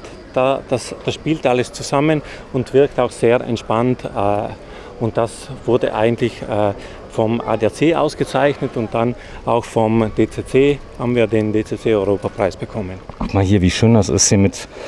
Ich kenne mich ja nicht aus, sind wahrscheinlich Kräuter oder ich weiß es nicht. Ich bin dann ganz fürchterlich und du auch nicht, oder? Ich bin da auch ein bisschen überfordert. So, also schreibt es mir nicht, komm, nee, schreibt es nicht. Ich bin ja keiner, der auffordert irgendwie. Die Apotheke, wo ist die? Die haben wir ganz vorne. Die haben wir, denn ich werde da gleich mal reingehen, denen mal eine Frage stellen. Okay. Ihr habt wenig Stechmücken hier. Also ich war jetzt auf einem anderen Platz, Okay. das war eine Plage. Oder kommen die abends? Na, also es ist schon so, wir hier in der Gegend, es gibt die Stechmücken, aber es wird sehr viel gemacht. Ja, jeder Campingplatz an sich versucht eigentlich punktuell auf den verschiedenen Gebieten, eben in verschiedenen Bereichen zu spritzen. Und auch die Gemeindeverwaltung gemeinsam mit dem Campingverband wird hier auch außerhalb auf den öffentlichen Straßen gespritzt, in den Kanälen gespritzt. Aber leider sind wir halt leider oder zum Glück, wir sind am Meer, wir haben die Lagune hinten und deswegen, wo sehr viel Wasser ist und wo viel eine Menschenansammlung ist, dort kann es natürlich vorkommen. Und es hat noch geregnet die letzte Zeit. Der Boden war relativ feucht, Ja. so war es. Aber es gibt so Spiralen, die kann man hier kaufen, die sind recht wirksam. Dann habt ihr, ich sag mal auch mal das Autan Exotic, habe ich jetzt mal probiert, das geht. Die wollten mich nicht mehr anfliegen danach. Okay. Das ist Ja. so mein persönlicher Tipp. Du, also dieses Autan Exotic, das hat mir auch ein anderer Gast so erzählt, dass das besonders wirksam ist und eigentlich die Moskitos fernhält. Ja, man muss sich natürlich schützen. Ah, da muss ich noch hin. Guck mal hier. Ja, man muss sich schützen. So, nee, guck mal hier. Ein Coiffeur. Okay. Das ist nämlich, ich habe meine gute Frisur, meine, ich sag mal 0 mm Seiten, die muss ich hier mal zelebrieren. Normalerweise durch den Kurden um die Ecke bei mir gemacht. Beauty Center. Ihr habt ein Beauty Center? Natürlich. Wir brauchen das auch hier, denn man will sich ja auch im Urlaub wohlfühlen und ein bisschen schmücken, ja, beziehungsweise schminken. Und wenn man einen besonderen Abend hat, dann sollte das ja alles zusammenpassen. Und das Angebot ist halt wichtig. Ja, und so, Max, geh mal kurz mal hier rum, denn um die Ecke ist die Apotheke. Max, trink mal bitte was, ja, weil du darfst ja, jetzt weißt du nicht mehr, was war. Das war ein bisschen runtergezogen. Ja, sonst holen wir uns gleich zwei neue. Das war runtergezogen. Denn Apotheke ist voll. Apotheke ist voll, nee, dann gehen wir mal nicht rein. Aber der Vorteil ist, wir haben ja unsere Masken dabei. Die werden wir gleich mal anlegen in der Apotheke. Müssen wir, wenn wir reingehen wollen. Ja, wir gehen mal ganz kurz rein, denn ich habe eine Frage. Okay. Ich habe ein kleines Kind gesehen, Zwillinge, 2 Stück, böse zerstochen, denn die Stechmücken, die Kinder konnten sich nicht wehren. Und ich will mal wissen, was er dagegen hat. Das interessiert mich jetzt mal. Oder wir kommen später noch mal rein. Jetzt im Moment sind viele Gäste da. Ja, oder sonst, lass mal schauen, ob ich da auch was finde. Aber genau. Es gibt so einen Stick, den man benutzen kann. Ja, das ist jetzt die Kinderabteilung. Ich sehe es gerade, Schnullis. Es gibt so einen Stick, den man eben auf diesen Bites eben rauflegen kann. Das lindert natürlich alles und sollte eigentlich sehr effektiv sein. Warte, lass mal schauen, vielleicht finde ich da. Mal gucken. Also, für alle, die zugeschaltet sind, wir sind im Campingplatz namens Marina di Venezia Camping Village. Camping Village. Und hier überall Moskitosmittel, die da sind. Das ist natürlich besonders für Kinder. Ja. Das unten, das Citronella, Lentil, guck mal hier. Da ist was drauf. Komm, wir stellen das mal zurück. Propmet, das hier. Das ist dieser Afterbite. Das ist, wenn man eben gestochen wird von den Mücken, wenn du das sofort drauf tust auf die Stelle, dann wird das eigentlich sehr gelindert. Okay, super. Ciao. Genau, wenn du sie mal kurz fragst, wenn jemand sehr empfindlich ist nach Mückenstichen, was kann man holen? Lei parla tedesco forse? Più o meno, sì, un po'. Se no traduco io. Comunque se qualcuno ha una reazione delle zanzare così, qual è il prodotto che consiglia maggiormente? Geschwollen, geroste, Mückenstiche oder... Also wenn es größere Mückenstiche sind, was können Sie da empfehlen? Ja, so. Die Therapie ist ganz einfach. Die Therapie. Wir empfehlen Cetirizin zu entnehmen, die Antihistaminika, zu stoppen sofort die Juckreiz und dann 2 Salbe zu reiben. Diese ist Antibiotika, zu vermeiden eine bakterielle Infektion und Dermokortal die Cortison gegen die Schwellung und gegen die Entzündung. Das ist vor allem, wenn es große... Ja, wenn es ist große die Mukesit. Okay. Ist das schon mal jemand fragt danach hier? Ist das gefragt? Ja, ja. Schon, oder? Ja, die... Abends, oder? Wenn die Leute nicht Abends, aufpassen? ja. Okay, wie ist dein Vorname? Darf ich das fragen? Maria Grazia. Maria Grazia? Ja. Ist das ein Hammername? Ich liebe die italienischen Namen, ja. Maria Grazia. Vielen, vielen Dank, Maria. Ja. Was sagt man? Vielen Dank? Grazie mille. Grazie mille. Vielen Dank. Okay, ich komme später nochmal, ja? Ja. Ciao, ciao. Ciao. Also, das heißt, für alle Eventualitäten einfach Maria Grazia fragen oder das Team und dann kriegt man alles, was man möchte. Auch hier die Apotheke, wunderschön. Also allein hier, guck mal, die Lampen, die da hier reingehangen worden sind. Architektur ganz wichtig, oder? Du, natürlich. Der Architekt hat hier schon auf besondere Elemente geschaut. Ja, die Elemente hier sind wir jetzt in Blaufarben. Ja, so wie ich vorhin gesagt hatte, wir nähern uns Richtung Aquapark, dem Meer. Ah. Und auch wenn du so diese Wand siehst, das ist alles nach diesem venezianischen Stil gemacht. Diese kleinen Ziegeln, die dann eben hier angebracht wurden. Verputzt worden, so nach dem Stil, sodass du denkst, es würde schon seit Tausenden von Jahren hier stehen. Genau, aber ist eigentlich seit 2018 ganz neu gemacht worden. So, jetzt zeigen wir mal den tollen Bereich und dann erzählst du mir mal ein bisschen was. Ihr habt ein Team, die machen sich viele Gedanken, abends die Leute zu unterhalten, oder? Ja, also wir haben ein Animationsteam. Unser Animationsteam, das hier eigentlich jeden Abend eine Show aufführt. Normalerweise beginnen wir immer mit einer Babydance um 8, halb 9. Ja. Babydance heißt, die tanzen mit, die Kinder? Ja, natürlich. Die Kinder tanzen mit. Und um in dieser so besonderen Zeit eben die Abstände zu gewähren, da legen wir diese Hula-Hop-Reifen am Boden und da können wir praktisch diesen Abstand von 1 Meter einhalten. Das ist natürlich auch toll, also für die Eltern, die können die schon filmen, oder? Ihre Kinder? Auf jeden Fall. Die können mittanzen, die sind auf der Bühne, die Eltern bleiben unten? Die Eltern bleiben auf der Seite oder bleiben unten und die Kinder bleiben hier oben. Ja. Heute Abend natürlich, wie du hier siehst, wird vorbereitet, es wird ein Musical stattfinden. Musical? Musical, ja. Unser Animationsteam, die machen auch immer verschiedene Shows. Ja, und hier werden praktisch diese Leinwände rausgebracht. Die sind jetzt alle in weiß, aber hier durch eine Projektion, durch Beamer, ja, wird hier praktisch eine tolle Szenografie gemacht. Klasse, das ist auch wirklich eine ganz große Herausforderung, weil gerade die Animateure, die lieben diesen Job. Du musst den Job lieben, oder? Du musst den Job auf jeden Fall lieben. Es ist nicht eine einfache Arbeit. Du bist ständig mit vielen Gästen konfrontiert. Ja, und das Wichtige eben in dieser Situation ist eigentlich immer gute Laune zu haben. Ja. Und das ist nicht immer leicht. Ja. Vor allem bei über 30 Grad den ganzen Tag. Es sind auch Stresssituationen manchmal zu bewältigen. Ja, auch tagsüber auch Animationen machen, muss man sagen. Die sind ja nicht nur für den Abend da, sondern die machen das zusätzlich. Ja, die sind auch untertags, sei es bei Schwimmkursen oder Tanzkursen oder sportliche Aktivitäten, die wir unternehmen. Ja, wir bieten ein bisschen alles, was das Herz begehrt, an. Und natürlich abends ist dann die Show. Ja, und für viele ist das der Moment, wo sie sich eigentlich vor dem Publikum stellen und wenn dann der schönste Moment, wie uns eigentlich die Animateure immer sagen, der schönste Moment ist der Applaus, die Standing Ovation von den Gästen, wenn alles funktioniert hat. Hammer. So, du musst mal ganz kurz ran, das machst du mal. Ich zeig mal gerade was, mache eine Moderation. Du kommst gleich nochmal. Er kommt gleich nochmal.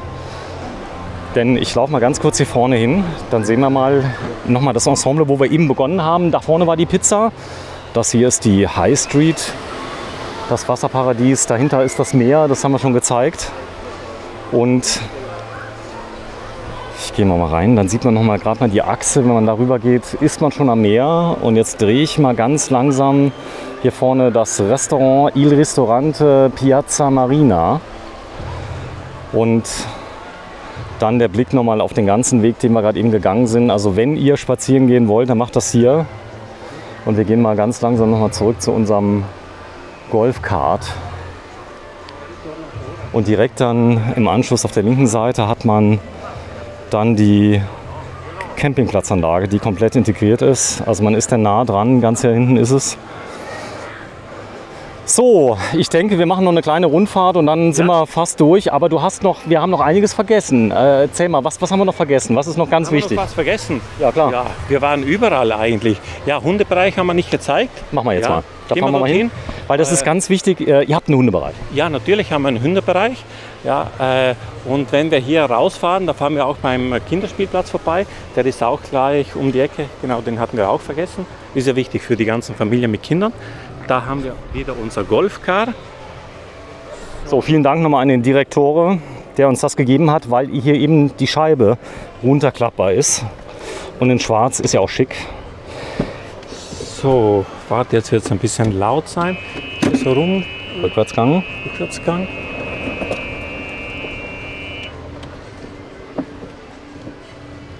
So, hier waren ja schon hunderte Filmteams, die das gezeigt haben, weil der Platz eben so groß ist und weil im Moment ja die Camping-Saison mit viel mehr Leuten beginnt, die das erste Mal campen. Merkt ihr das hier, dass Erstcamper kommen? Ja, also Camping boomt auf jeden Fall in ganz Europa. Die Zulassungszahlen sind ja in den letzten Jahren enorm gestiegen. Camping ist in, auch weil es die sicherste Urlaubsform schlechthin ist. Man lebt ja zum Teil den ganzen Tag im Freien zu sein. In Corona-Zeiten wird ja auch als vorteilhaft angesehen und deswegen ist das auch, merkt man auch hier auf dem Campingplatz. Der Campingplatz ist voll und viele Gäste kommen auch und darunter sind natürlich auch viele Gäste, die zum ersten Mal Camping machen. Ja, die einen sind so ein bisschen eingeschult, die einen ein bisschen weniger, aber unter Campern normalerweise unterstützt man sich ja sehr. Und man hilft einander. Man hilft einander. Ja. Es ist noch kein Camper vom Himmel gefallen. Ja, hast du ab und zu mal Heimweh nach Südtirol? Du, also sagen wir in der Saison, wenn der Campingplatz geöffnet ist, dann bin ich eigentlich ständig hier am Campingplatz. 7 Tage die Woche? 7 Tage die Woche, ja, 24 Stunden am Tag. Und dann im Herbst, also dann, wenn hier so alles ein bisschen ruhiger wird, dann liebe ich es auch wieder mal nach Südtirol zu kommen. Ja, das ist meine Heimatstadt natürlich. Das hier ist der Spielplatz? Genau, das ist der Kinderspielplatz. Boah, ist der groß. Da sind andere Attraktionen für Kinder. Ja, und da ist eine kleine Bar, unsere Bar Rosa. Da sind weitere Kinderattraktionen. Ja. Und natürlich abends viel mehr los. Ja? Natürlich, am Abend, wenn alle Familien wieder zurück vom Strand sind oder vom Pool, dann kommt man gerne hierher, um die Kinder austoben zu lassen. So, das Minigolf. Minigolf, da gehen wir vorbei. Also es ist eine 18 Strecken Minigolfanlage. Ja, ihr habt auch einen richtigen Golfplatz ganz in der Nähe, oder? Ja, es gibt einen Golfplatz in Jesolo. Ja, der auch sehr beliebt ist. Oder wenn man ganz was Besonderes machen will, dann fährt man mit dem Boot, ist ja nicht weit entfernt, Punta Sabbioni, fährt man nahe zum Lido di Venezia. Denn im Lido di Venezia gibt es auch eine 18-Hole-Strecke. Und die auch sehr beliebt ist natürlich. So, hier ist wieder der Eingang, Anreisetag. Da kann es ja schon mal passieren, dass bis zu 500 neue Autos kommen, oder? Ja, also es kann schon passieren, dass mal mehr Leute da sind. Ja, und natürlich an den Wochenenden ist natürlich sehr viel Anreise und da ist natürlich sehr viel los. So, wir zeigen gleich mal, wo wir stehen. Ihr habt uns auf den Übergangsparkplatz untergebracht, den ich so phänomenal finde. Fahrradverleih habt ihr? Stopp mal kurz. Ja. Leo-Bike. Sorry. Habt ihr auch E-Bikes? Ja, also die haben auch E-Bikes zum Verleihen. Und Roller habe ich gesehen, so Elektroroller. Ja, die haben Roller zum Verleihen. Also dort haben sie auch 2 Vespas, elektrische Vespas, die man fahren kann. Warte, ich fahre mal kurz vor. Ja, gerne. Und natürlich, sie haben auch einen Reparaturladen. Komm, ich zeige das mal ganz kurz. Eine Sekunde gerade, dass wir das mal sehen. Denn Ganz, ganz viele Leute nehmen ja kein Fahrrad mit, weil sie es vielleicht nicht mehr unterkriegen oder weil sie es vielleicht vergessen haben. Das kommt ja mal vor. Das sind so die kleinen Elektro-Vespas, die ihr dann habt. Ihr habt aber auch Fahrräder, elektrische Fahrräder für Familien mit großem Kofferraum. Genau. Also hier links, da siehst du so ein E-Bike, ja, mit großem Kofferraum für die Kinder. Dann gibt es auch einen E-Roller, einen E-Scooter. Achso, hier für die Leute, die nicht mehr ganz so gut zu Fuß sind. Genau. Ja. Die können sich das ausleihen. Ja. So, ich steige nochmal zurück. Du bist ein gefragter Mann. Dich habe ich aber heute unter Beschlag genommen, muss ich sagen. Das sind übrigens die Preise. Ich zeige es mal gerade, wie man das sieht. Normal Bike, halber Tag 6 €, ganzer Tag 8,50 € und ich gucke mal gerade, wo wir da sind. Babybike, Citybike, Special Bike, E-Bike. 11 € für einen halben Tag und 19 € am Tag. Also das ist, glaube ich, auch fair. Da kann man nichts sagen. So, und jetzt last but not least geht es weiter jetzt zum Hundepark.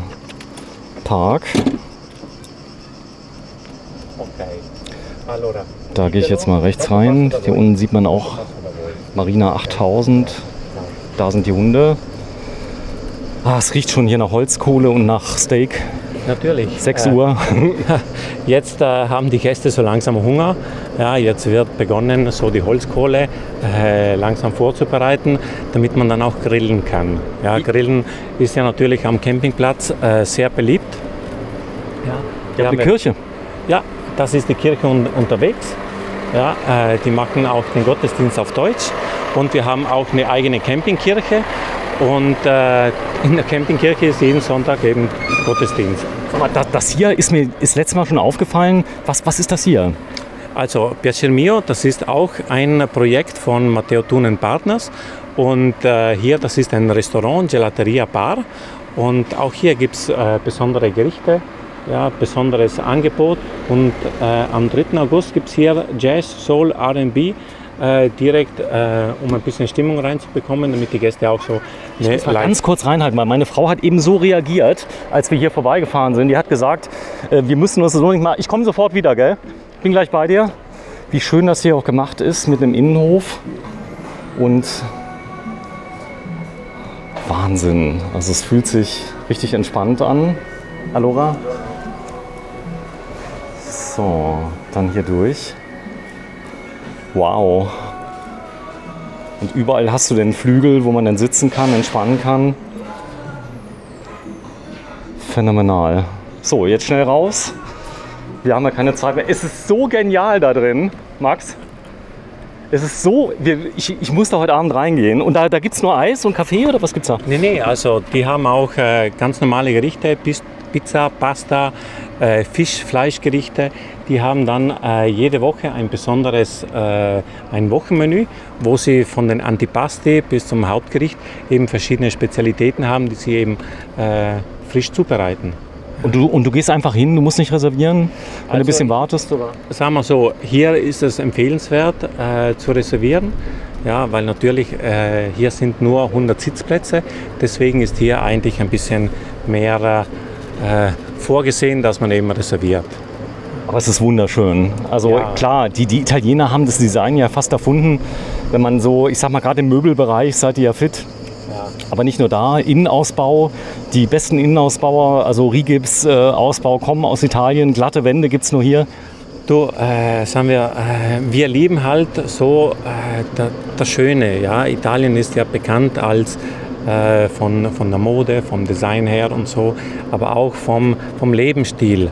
Ja? Und wir haben halt das Glück, mit diesem berühmten Architekturstudio eine super Zusammenarbeit zu haben, und er hat den richtigen Riecher gehabt. Er hat die richtigen Projekte hier realisiert, gemeinsam mit uns, die eigentlich gut in die Natur reinpassen. Zum Beispiel das Piacer Mio, wo wir waren, das sind ja, es ist ja alles sehr getrennt, die einzelnen Räumlichkeiten.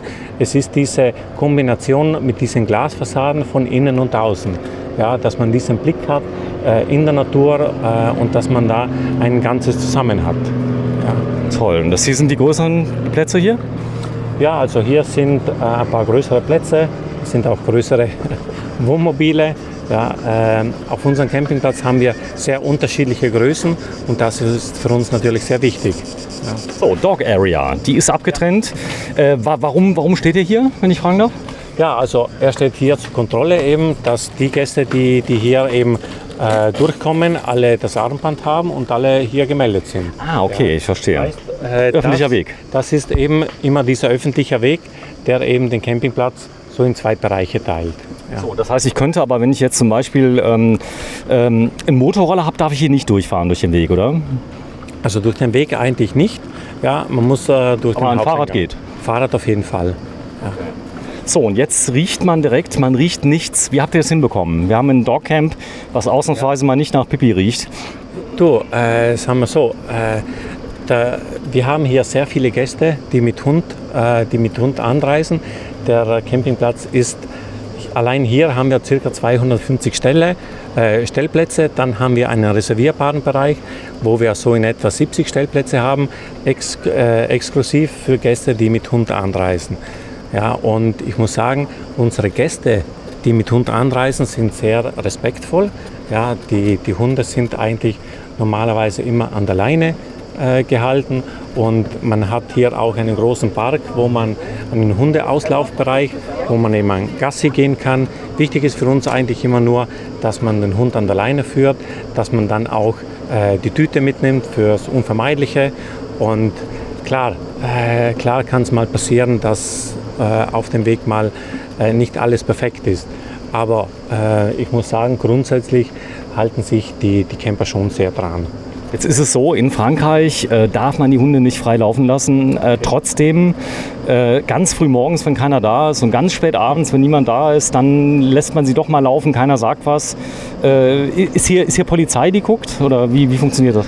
Also sagen wir so, es gibt hier also keine Polizei. Ja, wir vertrauen sehr viel auf die Verantwortung der Gäste. Wir haben dann auch eigene Bereiche hier, einen abgesperrten Hundeauslaufbereich, wo die Gäste, die Hunde eigentlich frei laufen. So. Gut, es gibt ja die und wichtig ist auch, was mir aufgefallen ist in den Hundebereichen, wenn du hier bist, viele denken dann, das wäre sehr laut. Du hörst abends ab 10, 11 Uhr nichts mehr. Das heißt, die Hunde sind unglaublich leise, ist fast noch leiser wie drüben. Ja, also das stimmt. Man kann schon sagen, dass die Hundebesitzer eigentlich sehr aufpassen, dass die Hunde da nicht sehr aufpassen und es scheint so, als ob die Hunde auch im Urlaub gehen und da nicht bellen. Ja. Und hier ist der Strandzugang, oder? Genau, da ist der Strandzugang. Der hat auch ganz einen schönen Durchgang, weil hier sind die Dünen etwas breiter. Ja. Deswegen ist hier die Promenade ein bisschen länger, um zum Strand runter zu gehen. Aber es ist sehr toll, denn links und rechts ist die Vegetation ganz anders. Können wir einmal kurz schauen, ausnahmsweise? Natürlich. Ich weiß, wir haben ja keine Zeit, aber ich park da meinen... Du bist ein Engel. Die Leute werden es dir gönnen. Und Max, ich verstehe nicht, warum du so jung aussiehst. Ich krieg's einfach nicht auf die Kette. Du, ich bin 53 und sehe mindestens doppelt so aus wie du. Nee, das ist die Luft hier, oder? Das ist die gute Luft. Die gute Luft in Südtirol und dann hier natürlich die gute Luft direkt am Strand. So, jetzt kannst du hier rausschauen. Ich guck mal gerade. Hier vorne ist Stand-Up-Paddling, ist schwer im Kurs, muss man sagen. So, ich halte mal hoch. Hallo. Dann Duschen habt ihr überall. Ja. Das ist aber kein Seewasser, Frischwasser? Das ist Frischwasser und dann auch am Strand unten haben wir eben auch für unsere kleinen Gäste, vierbeinigen Gäste, haben wir auch so kleine Hundeduschen. Ja, damit man die Hunde auch, wenn man vom Strand zurückkommt, dass man die abduschen kann. Boah, ist das schön hier. Ist fast wie in Holland, so ein bisschen, die Dünen. Okay. Ja, also wenn man hier rauskommt, dann ist man direkt mit Blick aufs Meer und rechts unten, man hat es vorhin so kurz gesehen, sieht man den Leuchtturm von Punta Sabbioni. Das ist so das Kennzeichen und die Einfahrt um nach Venedig zu fahren. Ja. Der Hafen, oder? Genau, also früher waren dort auch die großen Kreuzfahrtschiffe, die nach Venedig rein wollten. Also die sind auch damals von Punta Sabbioni, also direkt zum Hafen von Venedig reingefahren. So, man kann ja die Hunde hier zum Strand mitnehmen. Auch da habt ihr einen Verleih. Das heißt dann... Ja, wir haben auch hier direkt am Hundebereich einen eigenen Verleih für Gäste, die mit dem Hund am Strand sein wollen. Du siehst da vorne diese gelben Schirme, da haben wir eben diesen Verleih von... Warte mal ganz kurz. Ich muss das mal gerade genießen hier. Die Ruhe. Das ist der Hammer. Du hast den Blick aufs Meer, du bist hier leicht oben drüber. Dann hier ist wahrscheinlich Naturschutz, oder? Zwischendurch? Ja, alles, was rechts von uns hier liegt, das ist ein Naturschutzgebiet. Also da auf keinen Fall Hunde freilaufen lassen, weil die jagen dann irgendwelche Vögel, das sollen die nicht. Ja, nicht nur Vögel, aber sagen wir auch die Sträucher, die es hier auf den Dünen gibt. Das sind besondere Sträucherarten, die eben geschützt sind. Boah, hat sich hier viel getan. Wenn du guckst, so die Bilder damals in YouTube, sehe ich ja so 50er Jahre Urlaub Italien, ein Handtuch neben dem anderen. Ich glaube, der Wettbewerb, der hat euch erreicht. Das heißt, ihr habt neu investiert, alles ist ultra sauber, das ist mir aufgefallen. Ja, sagen wir so, das ist das Besondere hier in Cavallino Treporti. Cavallino Treporti und das gesamte Gebiet hier hat sich eigentlich sehr gut entwickelt und die 31 Campingplätze, die da sind, die haben sich eigentlich gegenseitig motiviert, ja, von Jahr zu investieren, immer was besser zu machen, ja, um hier eigentlich eine Top-Qualität anzubieten. Da haben wir hier das Stillleben von dem Fahrrad. Zero.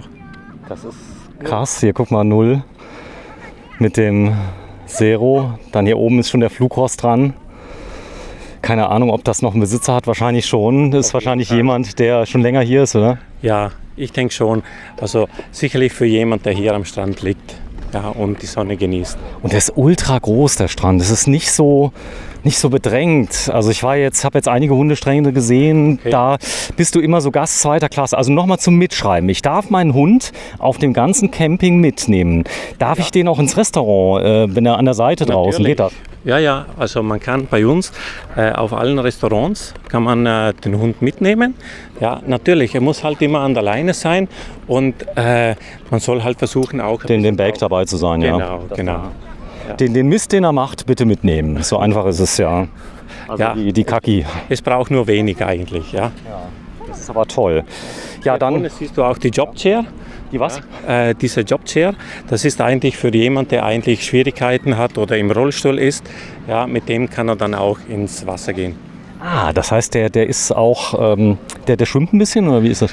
Ja, also er wird am Sand natürlich, mit Rollstuhl ist es schwierig oder fast unmöglich, und mit dem Jobchair kann die Person dann leicht ins Wasser gebracht werden. Hallo, ich zeige mal gerade. So, und das ist der Bademeister, einer Bademeister hier, oder? Ja. Küstenwache? Also, nee, also wir sind hier immer noch im Bereich vom Campingplatz und da haben wir mehrere Bademeister. Lifeguards. Ja. Ciao. Hi. Toll. Ja. So, und ihr habt ja viele Gäste, die wirklich schon ewig hierher kommen. Also dass die ganze Formation, also die Veränderung auch mitbekommen haben. Ja. Ihr seid ja jetzt sehr, sehr verantwortungsvoll damit umgegangen. Das heißt, man kann da auch viel falsch machen. Ja, sagen wir so, die Gäste sind ja unser, wie sagt man, das sind die uns... Das Kapital. Das Kapital, die uns auch das Gehalt zahlen, sozusagen. Ja, und wenn wir nicht die Gäste hätten, dann wäre eigentlich hier der ganze Campingplatz sehr schwierig zu realisieren gewesen. Und natürlich dieses Kapital, da muss man auch investieren. Ja, und wenn man investiert, wenn man etwas macht, dann merken das auch die Gäste. Und für uns ist das natürlich sehr wichtig, Kundenservice zu betreiben und sehr achtsam zu sein, was eigentlich die Gäste sich so erwarten und dementsprechend auch die Anlage so auszurichten. So, hier vorne ist ein Seilchen, aber dahinter, diese Liegen gehören auch noch zum Hundestrand. Das sind die Mietliegen, die du haben kannst. Genau.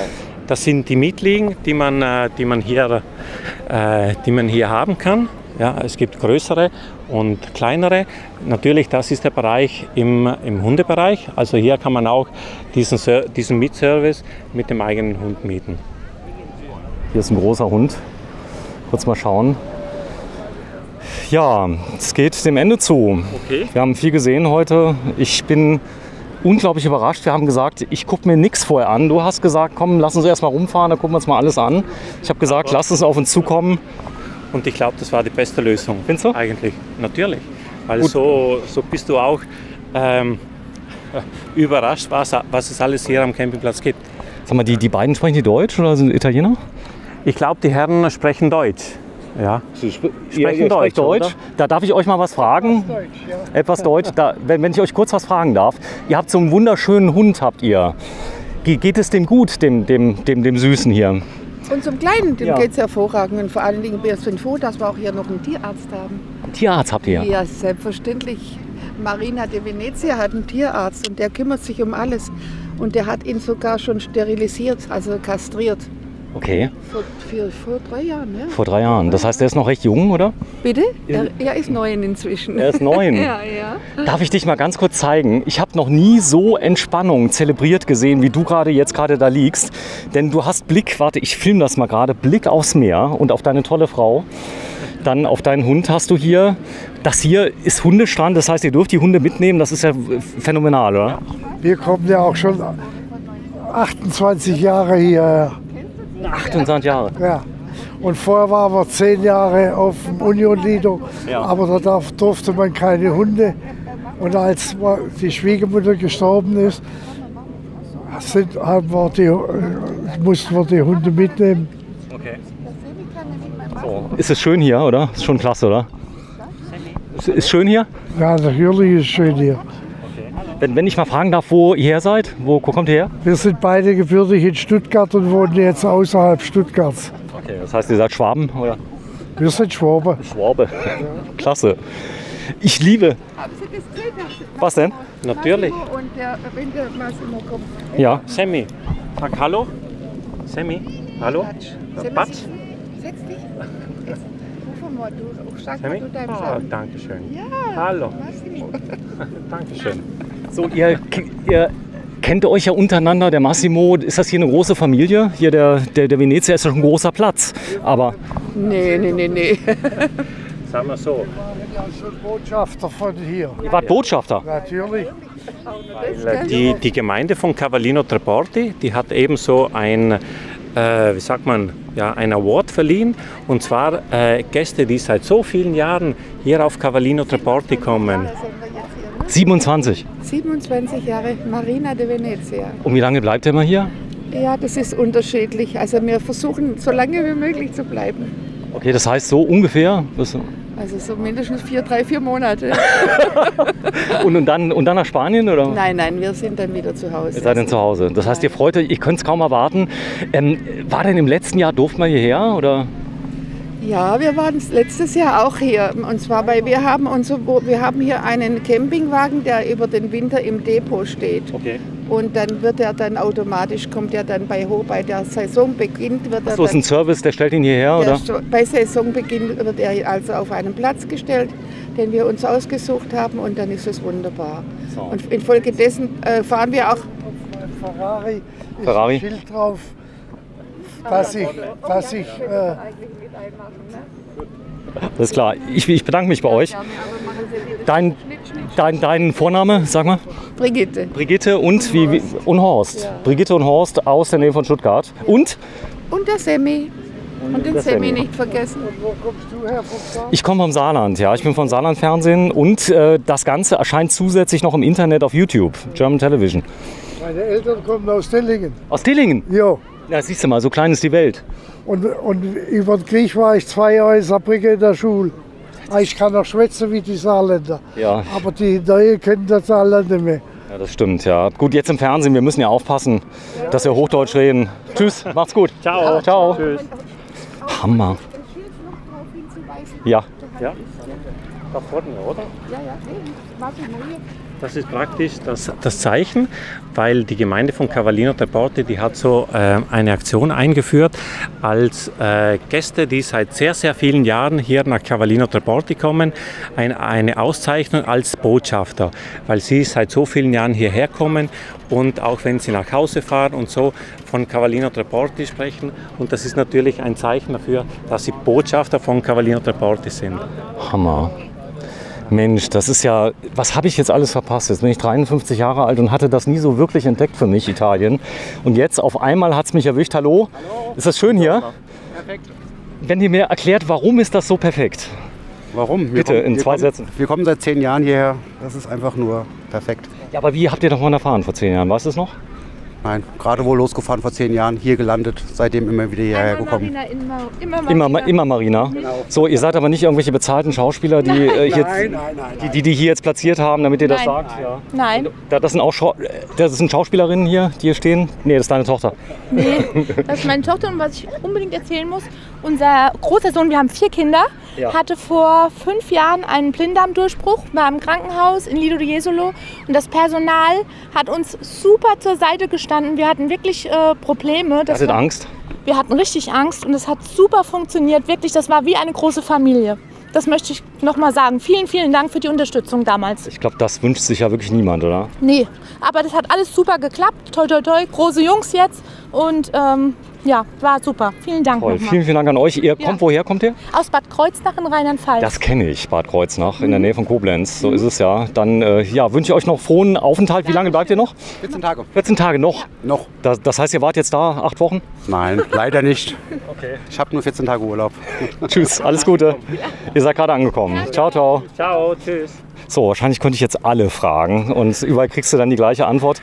Es gibt wenige, 5% habt ihr ja Leute, die, ich sag mal, euch nicht so gut bewerten. Vielleicht hatten sie auch nicht alle Informationen, muss man sagen. Denn es ist ja oft so, Leute kommen her, erwarten was ganz anderes und stellen dann fest, es ist nicht mein Platz.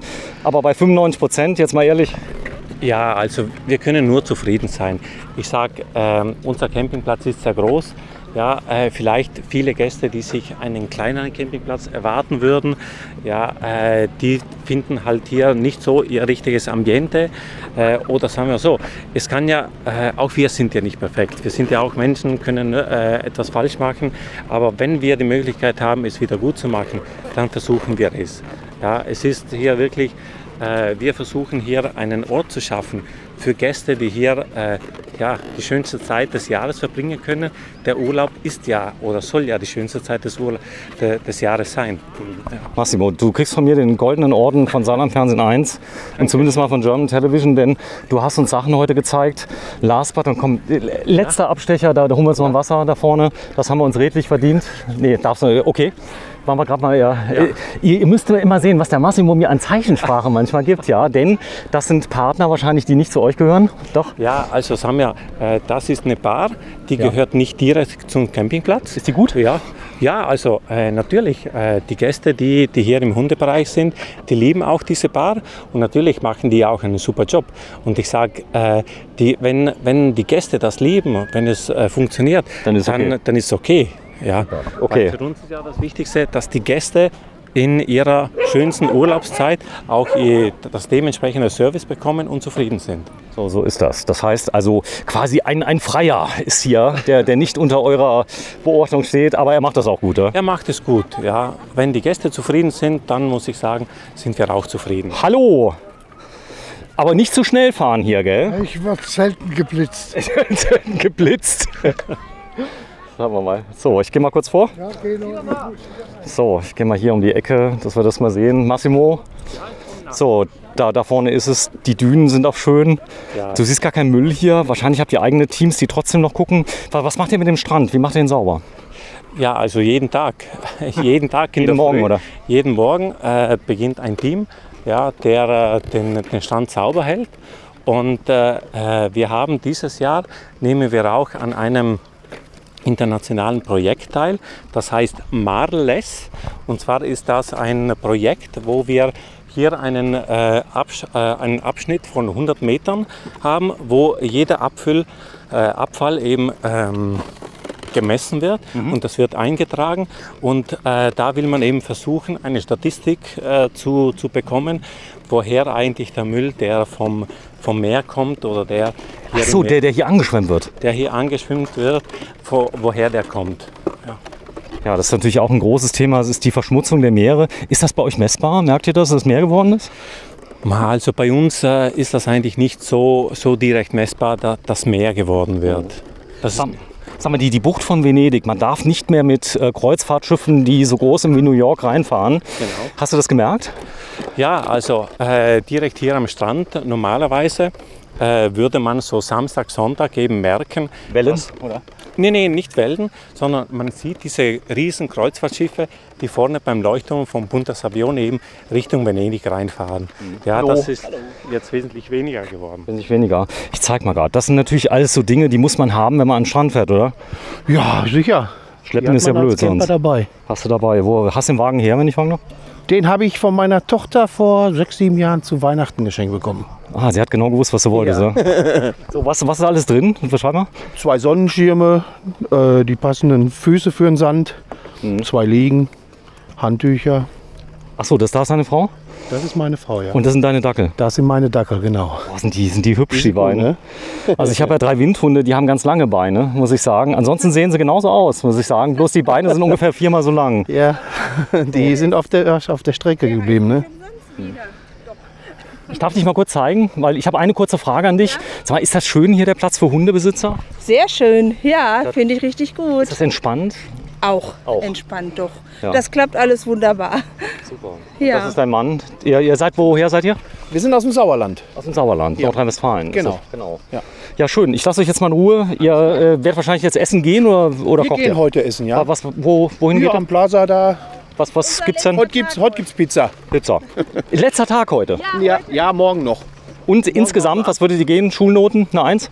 Immer eine 1. Immer eine 1. Sonst würden wir nicht schon seit 10, 12 Jahren hier hinkommen. Toll. Dankeschön. So. Danke auch. So, Ciao. Tschüss. Jetzt geben wir Gas, denn jetzt fahren wir noch ganz kurz zu unserem Wohnmobil, dann sind wir fertig. Denn ich will euch mal den Übergangsplatz zeigen. Was andere als Übergangsplatz, als Notlösung bezeichnen, empfinde ich sogar noch besonders schön. Weil ihr habt es wirklich geschafft, uns einen Schattenplatz dann noch zu geben. Und Mensch, Max, du hast die richtige Entscheidung getroffen, diesen Job zu machen.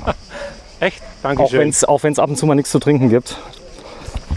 Besonders heute, oder? Besonders heute, aber der Vorteil ist, wir werden das jetzt mal multiplizieren nach draußen. Okay. Und also Hinweis an alle, man kann hier vorbeikommen, wenn man möchte, spontan. Muss man sich darauf einstellen, auch mal umziehen zu müssen dann, wenn man spontan kommt? Oder? Nee, also wenn man spontan kommt und einen freien Stellplatz bekommt, dann kann man dort bleiben, solange man will. Also man muss bei uns, wenn man ankommt, nicht unbedingt vorgeben, wie lange man bleiben möchte. Ja, wir haben in der Hauptsaison natürlich einen Mindestaufenthalt von 7 Nächten, aber in der Vor- und Nachsaison sind 2 Nächte eben das Minimum. So, ich bin morgen wieder weg. Ich werde noch mal herkommen, werde dich besuchen. Ich weiß noch nicht, ob dieses Jahr oder nächstes Jahr, dann kommen wir mal und dann erzählen wir mal ein paar Geschichten hier. Ihr habt zurzeit ein tolles Filmteam, wir sagen nicht von wem, denn da gibt es demnächst was. Etwas mehr bei euch, aber das ist noch geheim. So ist es. Und ja, wir fahren jetzt mal zu der Stelle hin, wo wir stehen und meine Frau direkt gesagt hat, wow, ist das toll hier. Super, also nur mal zur Erklärung, das ist unser Hundeauslaufbereich, beziehungsweise hier haben wir auch einen Landeplatz für den Hubschrauber. Sollte eventuell eine Notlandung notwendig sein, dann haben wir die Möglichkeit, auch einen Notlandeplatz anzubieten. Ja, dann haben wir hier einen Bereich, ja, wo die Hunde eben sich frei austoben können. Ja, da vorne in der Mitte. Genau, da vorne in der Mitte. Und direkt hier vorne ist dann unser Pump Truck. Ja, das ist vor allem für die jungen Kids ganz was Tolles. Biker. Für die Biker. Ja. Pump Truck bedeutet, man bewegt sich nur mit Muskelkraft, mit Schwung fort, nicht mit Treten. Nicht mit Treten. Ja, also treten sollte man so wenig wie möglich. Der ist sogar in Benutzung, weil ich habe ganz viele außergewöhnliche Sachen gesehen, die kein Mensch benutzt hat. Wie zum Beispiel Bogenschießen ist wahrscheinlich nicht immer in Betrieb, oder? Also Bogenschießen, das macht man direkt mit der Animation. Ja, und deswegen die Animation hat bestimmte Uhrzeiten, wo man eben das Bogenschießen macht. So, wir stehen da vorne. Genau. Das ist der Hammer. Wir stehen mitten im Wald. Ja. Sagen wir so, wir haben eigentlich nur eine limitierte Kapazität eben um eben diesen provisorischen Bereich eben zu haben. Der war heute Morgen noch voll. Jetzt haben alle was gefunden, offenbar, oder? Also müssen wir sagen, ist gut gegangen, dass alle Gäste eben, die heute Morgen angekommen sind, noch einen Stellplatz bekommen haben. So, da sind wir und es hat sich gelohnt. Also ich habe von euch erfahren, weil ein anderer Platzbetreiber gesagt hat, ja, es gibt da noch einen Platz, der ist noch größer. Aber man muss sagen, ihr arbeitet wirklich vertrauensvoll mit allen zusammen. Das heißt, ihr trefft euch öfter mal, die Platzbetreiber? Ja, Also sagen wir Cavallino Treporti, es ist wirklich eine Gemeinschaft, ja, wo jeder hat seinen Betrieb natürlich und jeder versucht seinen Betrieb so gut wie möglich eben zu führen, zu betreiben. Es gibt so viele Gäste auf der Welt und jeder hat so seine Besonderheiten. Ja. Marina Venezia ist halt was Besonderes für die Gäste, die hierher kommen und die 95% eben Zufriedenheitsquote, die zeigt eben, dass die Gäste, die hierher kommen, zufrieden sind. Und das wird sicherlich so auch bei den anderen Campingplätzen sein. Marina di Venezia oder beziehungsweise Cavallino Treporti mit den 31 Campingplätzen, das ist wirklich die